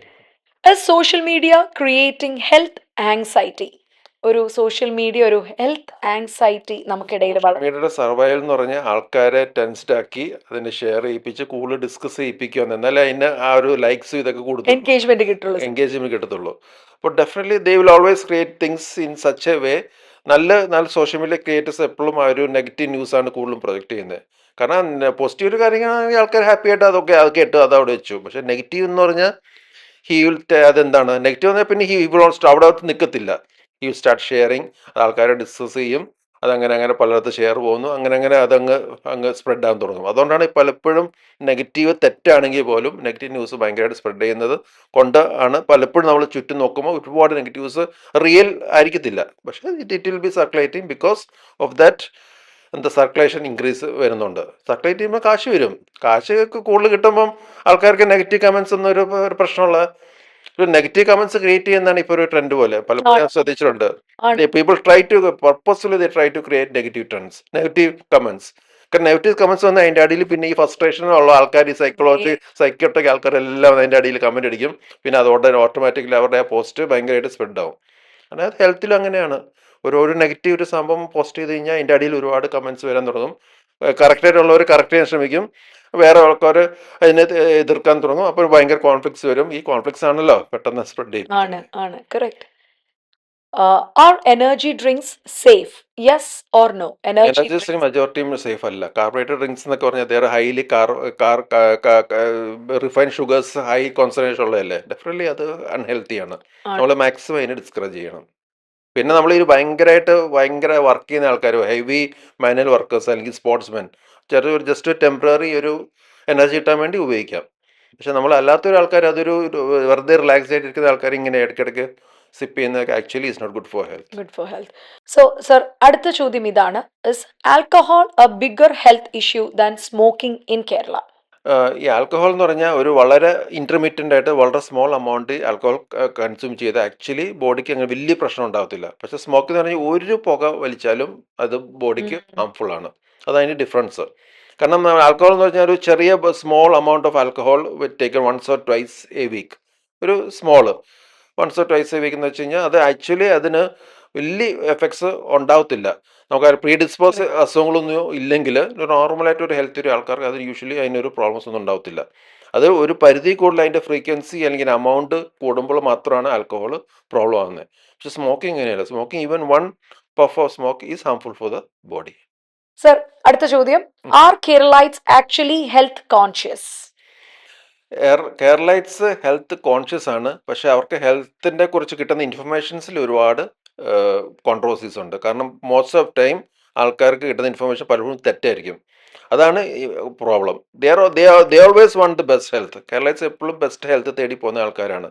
പക്ഷേ what they lack is they don't understand, അല്ലെങ്കിൽ they do not go after the authenticity of the information. അതായത് ഒരു കിട്ടുന്ന ഇൻഫർമേഷൻ കറക്റ്റ് ആണോ എന്ന് അവർ കൂടുതൽ ചിന്തിക്കത്തില്ല. എല്ലാം കയറി ബ്ലൈൻഡായിട്ട് വിശ്വസിച്ച് അതിൽ പുറകെ പോകും. അത് തെറ്റാണ്. അത് ശരിക്കും ഡാമേജിങ് ആയിരിക്കും. മനസ്സിലായി? അപ്പോൾ അതാണ് നമ്മൾ ശ്രദ്ധിക്കുന്നത് വെച്ചാൽ നമ്മൾ എന്ത് ഇൻഫർമേഷൻ കിട്ടിയാലും നമ്മൾ അതിനെ ഒതൻറ്റിക് ആണോന്നോ അല്ലെങ്കിൽ റിയൽ കറക്റ്റ് ആണോ എന്നുള്ളത് നമ്മൾ സ്വയം ഒരു റിസർച്ച് ചെയ്യണം. Sir, is mental health still A ടബു in Kerala? Mental health വലിയ ടബു ആണ്. അത് ബേസിക്കലി നമ്മൾ ഏത് ട്രീറ്റ്മെൻറ്റ് പോയി കഴിഞ്ഞാലും മെൻ്റൽ ഹെൽത്ത് മാക്സിമം ഹൈഡ് ചെയ്യാനുള്ള ഒരു ടെൻഡൻസി ആൾക്കാർക്കുണ്ട്. അത് ബേസിക്കലി നമ്മൾ മനസ്സിലാക്കുന്ന വെച്ചാൽ മെൻ്റൽ ഹെൽത്ത് എന്ന് വെച്ചാൽ ഭ്രാന്തെന്നല്ല. മെൻ്റൽ ഹെൽത്ത് എന്ന് പറഞ്ഞാൽ നമ്മുടെ സൈക്കോളജിക്കലി ഡിഫറെൻറ്റ് ചേഞ്ച് ആകും. ഹ്യൂമൻ ബീങ്സ് ആയി കഴിഞ്ഞാൽ അവർക്ക് ലൈഫിലെ പല ഇഷ്യൂസ് കാരണം അവരുടെ മെൻ്റൽ സ്റ്റേറ്റിലൊക്കെ കുറേ ചേഞ്ചസ് ഒക്കെ വരാം. ചില ആൾക്കാർക്ക് അത് ഇത്തിരി കൂടുതലായിരിക്കും, ചില ആൾക്കാർക്ക് അത് ഇത്തിരി കുറവായിരിക്കും. പക്ഷെ നമുക്ക് മെൻ്റൽ ഹെൽത്തിനെ എപ്പോഴും നമ്മൾ അതിന് വേണ്ടി ഭയങ്കരമായിട്ട് ഓപ്പൺ ആയിരിക്കണം. If you have any issues നമ്മൾ അതിനെ സോൾവ് ചെയ്യണം. സോൾവ് ചെയ്തില്ലെങ്കിൽ അതിങ്ങനെ ബിൽഡപ്പ് ചെയ്ത് ആണ് ഒരുപാട് ഇഷ്യൂസ് വരുന്നത്. ക്രൈം റേറ്റ്സ് കൂടുന്നതും സൂയിസൈഡ് റേറ്റ്സ് കൂടുന്നതും അങ്ങനത്തെ ഒരുപാട് പ്രശ്നങ്ങൾ വരുന്നതും അതുകൊണ്ടാണ്. ഈ ഫാമിലി ഇഷ്യൂസും ഈ സൊസൈറ്റി വരുന്ന ഇഷ്യൂസും ഇതൊക്കെ കൂടുന്നത്. പിന്നെ ഉള്ള ഈ addictions, drugs, alcohol, excess smoking, ഇതെല്ലാം വരുന്ന എല്ലാം ഈ മെൻ്റൽ ഹെൽത്തിൽ വരുന്ന ഒരു ഒരു ഇംബാലൻസ് ആണ്. മെൻ്റൽ ഹെൽത്തിൽ കെയറിന് നമ്മളിപ്പോഴും ഓപ്പൺ ആയിരിക്കണം. It is not a crime. നമുക്ക് മെൻ്റൽ ഹെൽത്ത് ഇഷ്യൂസ് ഉണ്ടെങ്കിൽ അതൊരു ക്രൈം അല്ല. അതിനെ കറക്റ്റായിട്ട് നമ്മൾ കറക്റ്റ് തുടക്കത്തിൽ തന്നെ നമ്മളതിനെ മാനേജ് ചെയ്ത് കൊണ്ടുപോകണം. Biggest public health challenge Kerala will face in the next 10 years? Mental health issues. Mental health issues ആണ്. Yes, Yeah. അതായിരിക്കും ഇനിയും നമ്മൾ ഫേസ് ചെയ്യാൻ പോകുന്ന ഏറ്റവും വലിയ Yeah. ചാലഞ്ച്. അത് ഇപ്പം തന്നെ ലേറ്റ് ആണ്. ഇപ്പോഴേ നമ്മൾ ടാക്കിൾ ചെയ്തില്ലെങ്കിൽ അതൊരു നമ്മുടെ കൺട്രോളിൽ നിന്ന് വിട്ടു പോകുന്ന ഒരു വിധത്തിലുള്ള ഒരു പ്രോബ്ലമായി മാറും. മാറും. ഇപ്പം തന്നെ കൺട്രോൾ അല്ല. കാരണം ഡ്രഗ് ഇഷ്യൂസ് പല രീതിയിൽ നമ്മുടെ യങ്സ്റ്റേഴ്സിനൊക്കെ ഒരുപാട് ഈ സോഷ്യൽ മീഡിയ അഡിക്ഷൻസും ഡ്രഗ് ഇഷ്യൂസും പല രീതിയിൽ അവരുടെ they are under too much of stress also. കാരണം ഈ പെർഫോം ചെയ്യാനുള്ള സ്ട്രെസ്സൊക്കെ വരുമ്പോഴേ they go into so much of mental health issues. ഇതൊക്കെ അവരോട് പറയുന്നത്? ആരോടെങ്കിലും പറഞ്ഞു കഴിഞ്ഞാൽ ഉടനെ വട്ടം എന്ന് പറഞ്ഞ് ലേബിൾ ചെയ്ത് അവരെ നമ്മൾ സൈഡ് ലൈൻ ചെയ്ത് വട്ടാമൻസ് ഇതെല്ലാം കൂടി അക്യുമുലേറ്റ് അവസാനം നമുക്ക് കൺട്രോൾ ചെയ്യാൻ പറ്റാത്തൊരു സ്റ്റേജിലേക്ക് പോകും. Correct. ശരിക്കും അതിലൊക്കെ ഭയങ്കരമായിട്ട് ഫോക്കസ് ആവേണ്ട സമയം അതിക്രമിച്ചു കഴിഞ്ഞു. സർ, അടുത്ത ചോദ്യം ഇതാണ്: do patients have a right to know the expected cost of their treatment? 100%. 100%. അത് അവരുടെ റൈറ്റ് ആണ്. ഏത് ട്രീറ്റ്മെന്റ് ചോദിച്ചു കഴിഞ്ഞാലും അവർക്ക് ഇതിന്റെ കറക്റ്റ് അറിയാൻ പറ്റത്തില്ല. ഇതിനൊരു അപ്രോക്സിമേറ്റ് എക്സ്പെൻസ് അവരുടെ റൈറ്റ്സിന്, പേഷ്യൻ്റ് റൈറ്റ്സ് എന്ന് പറഞ്ഞാൽ അതിൻ്റെ അകത്ത് കുറേ കാര്യങ്ങൾ എഴുതിയിട്ടുണ്ട്. ട്രീറ്റ്മെൻറ്റ് എന്താണ്, അതിൽ എക്സ്പെക്റ്റഡ് സൈഡ് എഫക്ട്സ് എന്തൊക്കെയായിരിക്കും, അതിൻ്റെ എത്രത്തോളം നമ്മൾ സക്സസ് എക്സ്പെക്ട് ചെയ്യാം. അതുപോലെ തന്നെ ഇമ്പോർട്ടൻ്റ് ആണ് അതിൻ്റെ കോസ്റ്റ് അറിയുക എന്നുള്ളത്. കോസ്റ്റ് കൂടിയിട്ടുണ്ടെങ്കിൽ എന്നും കൂടി കൂടി അതിനുള്ള കറക്റ്റ് എക്സ്പ്ലനേഷൻസ്. ഇപ്പോൾ പലപ്പോഴും കോസ്റ്റ് അപ്രോക്സിമേറ്റ് അറിഞ്ഞാലും ചില അൺഎക്സ്പെക്റ്റഡ് കാരണങ്ങളാണ് ചിലപ്പോൾ കോസ്റ്റ് കൂടാം. അപ്പോൾ അതൊക്കെ അവർക്ക് അറിയണം. അത് ഏതെങ്കിലും ഹോസ്പിറ്റൽ അത് നിഷേധിച്ചിട്ടുണ്ടെങ്കിൽ അതൊരു ക്രൈം തന്നെയാണ്. It is a crime. It is a patient റൈറ്റ്സിൻ്റെ വയലേറ്റ് ചെയ്യുവാണ്. മനസ്സിലായില്ലേ? What happens when a doctor or hospital staff leaks a patient's medical information? Patient information privacy, പേഷ്യൻസിൻ്റെ ഇൻഫർമേഷൻ എന്ന് പറഞ്ഞാൽ അത് ശരിക്കും പ്രൈവറ്റ് ആയിട്ട് വെക്കേണ്ട കാര്യം തന്നെയാണ്. അത് നമ്മുടെ ഓത്തിൽ തന്നെ ഉണ്ട്. അതായത് പേഷ്യൻ്റ് ഇൻഫർമേഷൻ ഒരിക്കലും ഇർറലവൻ്റ് അല്ലെങ്കിൽ അതിൽ കൺസേൺഡ് അല്ലാത്ത ആൾക്കാരിൽ നമ്മൾ കൊടുക്കൽ എന്നുള്ളത് അതൊരു ക്രൈമാണ്. അപ്പോൾ നമ്മുടെ ഒരു പേഷ്യൻ്റ് ഇൻഫർമേഷൻ നമ്മൾ മീഡിയയിലോട്ടോ എവിടെയെങ്കിലുമൊക്കെ അവരുടെ പെർമിഷൻ ഇല്ലാതെ ലീക്ക് ചെയ്തിട്ടുണ്ടെങ്കിൽ they have to face legal problem. They are bound to face legal issues. പേഷ്യൻസിന് കംപ്ലൈൻറ്റ് ചെയ്യാം, ലീഗൽ അതൊരു കേസ് ഫയൽ ചെയ്യാം. അത് അവരുടെ റൈറ്റ് ആണ്. അവരുടെ ഇൻഫർമേഷൻസ് പ്രൈവറ്റ് ആയിട്ട് വെക്കണം എന്നുള്ളത്. Doctors are not suppose to violate that. ഡോക്ടേഴ്സും ഹോസ്പിറ്റലും ഒരു മെഡിക്കൽ പ്രൊഫഷനിലും അത് വയലേറ്റ് ചെയ്യാൻ പാടില്ല. സർ, ഒരു ചോദ്യം ഇതാണ്: one thing hospitals don't want patients to know. Patients അറിയരുത് എന്ന് ഹോസ്പിറ്റൽസ് വിചാരിക്കുന്ന ഒരു കാര്യം. ആക്ച്വലി അങ്ങനെ ഒരു സംഭവമില്ല. ഒരു പേഷ്യൻ്റ് ഒരു കാര്യം ചോദിച്ചു കഴിഞ്ഞാൽ ഹോസ്പിറ്റലായാലും മെഡിക്കൽ പ്രൊഫഷണൽസ്, ഡോക്ടേഴ്സ് ആയാലും മറ്റ് സ്റ്റാഫ്സ് ആയാലും അത് എക്സ്പ്ലെയിൻ ചെയ്ത് കൊടുക്കാൻ ബൗണ്ടാണ്. അതൊരിക്കലും നമുക്ക് ഒരു കാര്യം നമ്മൾ ഹൈഡ് ചെയ്യാൻ പാടില്ലെന്നാണ്. അതൊരു പേഴ്സണലി അവരുടെ റൈറ്റ് ആണല്ലോ പേഷ്യൻ്റ് ഇൻഫർമേഷൻ എന്നുള്ളത്. Definitely we cannot hide it. അപ്പോൾ നമ്മളത് പറഞ്ഞു കൊടുത്തേ പറ്റും. അങ്ങനെ ഒരു കാര്യം നമ്മൾ ഹൈഡ് ചെയ്യാൻ പാടില്ല എന്നുള്ളതാണ്. എന്ത് ചോദിക്കുന്നു അത് കറക്റ്റായിട്ട് നമ്മൾ പറഞ്ഞു കൊടുക്കണം എന്നുള്ളത്. പക്ഷേ നമ്മളിപ്പോൾ ഒരു അസുഖത്തിനെ കുറിച്ച് എക്സ്പ്ലെയിൻ ചെയ്യുമ്പോൾ എല്ലാം പറഞ്ഞു കൊടുക്കാൻ നമ്മൾ വിട്ടുപോയിരിക്കും. നമുക്കിപ്പോഴും അറിയാതെ ഓരോ കാര്യങ്ങൾ. പക്ഷേ അവരുടെ ഡൗട്ട്സ് അവരാദ്യം കുറേ കേട്ടിട്ട് പിന്നെ അവർ ഡൗട്ട്സ് ചോദിക്കുകയാണെങ്കിൽ അത് നമ്മൾ എക്സ്പ്ലെയിൻ ചെയ്ത് കൊടുക്കണം. അത് നമ്മൾ റൂട്ടീനായിട്ട് എല്ലാവരും ചെയ്യുന്നതാണ്. ആരും അങ്ങനെ ഹൈഡ് ചെയ്യേണ്ട കാര്യമില്ല. സൂപ്പർ. സോ ഇത്രയും പറയുമ്പോൾ സർ, ഒരു piece of advice to the യങ്സ്റ്റേഴ്സിനാണ് കൊടുക്കാമെങ്കിൽ, അതായത് ഒരു 2K കിഡ്സ് ഉണ്ടല്ലോ ഇപ്പോഴത്തെ, അടുത്തൊരു 2K കിഡ്സ്, കാരണം അടുത്തൊരു ജനറേഷൻ റൂൾ ചെയ്യാൻ പോകുന്നത് അവരാണ് സർ. അപ്പൊ ആ ഒരു 2K കിഡ്സിന് ഒരു പീസ് ഓഫ് അഡ്വൈസ് കൊടുക്കാൻ പറഞ്ഞ സർ എന്തായിരിക്കും നൽകുക? 2K കിഡ്സിന്റെ കുഴപ്പമെന്ന് വെച്ച് കഴിഞ്ഞാൽ they R bombarded with technology, facilities. അവർക്ക് എന്ത് ചോദിച്ചാലും കിട്ടുന്ന ഒരു വേൾഡിലാണ് അവർ ജീവിക്കുന്നത്, ഈവൻ ഇൻ ഡെവലപ്പിംഗ് കൺട്രീസ്. അപ്പം ഇതിൻ്റെ ഒരു പ്രോബ്ലം എന്ന് വെച്ച് കഴിഞ്ഞാൽ they are so much pampered. അങ്ങനെ എല്ലാവർക്കും സപ്ലൈ ചെയ്യുമ്പം they are not able to എന്താ വെച്ചാൽ വിത്ത്സ്റ്റാൻഡ് എന്തെങ്കിലും ഒരു നെഗറ്റീവ് കാര്യം വന്നല്ല, ഒരു സ്ട്രെസ്ഫുൾ ഇവൻസോ എന്തെങ്കിലും ഒരു പ്രോബ്ലം വന്നു കഴിഞ്ഞാൽ they don't know how to handle. അത് എൽഡർലി നമ്മുടെ പേരൻസിനൊക്കെ പറഞ്ഞ ഒരുപാട് ലൈഫ് സ്റ്റൈൽ ഡിഫിക്കൽട്ടീസ് ഫേസ് ചെയ്യുന്നുണ്ട്. They know how to handle trouble. ഇപ്പോഴത്തെ ജനറേഷനും ദേ നോ ടു ഹാൻഡിൽ. പക്ഷേ ഇനിയുള്ള കുട്ടികൾ അവർക്ക് സ്ട്രെസ് അല്ലെങ്കിൽ ഒരു ക്രൈസിസ് സിറ്റുവേഷൻ എങ്ങനെ ഹാൻഡിൽ, അവർക്ക് അതിനെക്കുറിച്ച് അവെയർ അല്ല. ഒരു ക്രൈസിസ് സിറ്റുവേഷൻ വന്ന് എങ്ങനെ ചെയ്യുന്നുള്ള. അപ്പം നമ്മൾ ബേസിക്കലി എപ്പോഴും നമ്മൾ അറിയണം, ഗാഡ്ജറ്റ്സ് ആണെങ്കിലും ഈ artificial intelligence, gadgets, social media, ഇതെല്ലാം ദിസ് ആർ ഓൾ സബ്സിഡറി. നമുക്ക് എപ്പോഴും നമ്മുടെ ശരീരവും നമ്മുടെ ബ്രെയിനും നമ്മൾ എപ്പോഴും we have to keep it sharp. നമ്മൾ അതിനെ വർക്ക് ചെയ്യിപ്പിച്ചുകൊണ്ടിരിക്കണം. എപ്പോഴും ബാക്കിയുള്ള എക്സ്റ്റേണൽ ഫോഴ്സിനെ മാത്രം ആശ്രയിച്ചുകൊണ്ടിരുന്നു കഴിഞ്ഞാൽ ഒരു സിറ്റുവേഷനിൽ നമ്മൾ നമ്മുടെ സ്വയം പെർഫോം ചെയ്യേണ്ട ഒരു സ്റ്റേജ് വരുമ്പോഴേക്കും we just become a big failure. അതെപ്പോഴും നമ്മൾ ശ്രദ്ധിച്ചുകൊണ്ടിരിക്കണം. ഗ്രേറ്റ്. സോ ഇത്രയും നേരം നമ്മളുടെ മൈൽ സ്റ്റോൺ മേക്കേഴ്സിൻ്റെ ഡോക്ടേഴ്സ് എന്ന ഈ സെഗ്മെൻറ്റിൽ ഞങ്ങളോടൊപ്പം ഇന്ന് ജോയിൻ ചെയ്തിട്ടുണ്ടായിരുന്നത് VPS ലേക്ക് ഷോറിലെ സീനിയർ കൺസൾട്ടൻ്റായ ന്യൂറോ സർജൻ കൂടിയായ ഡോക്ടർ അരുൺ ഉമ്മനായിരുന്നു. It was an honour having you here, sir. It's a you. Pleasure and thank you so much for such informative topic. Thank you. Thank U.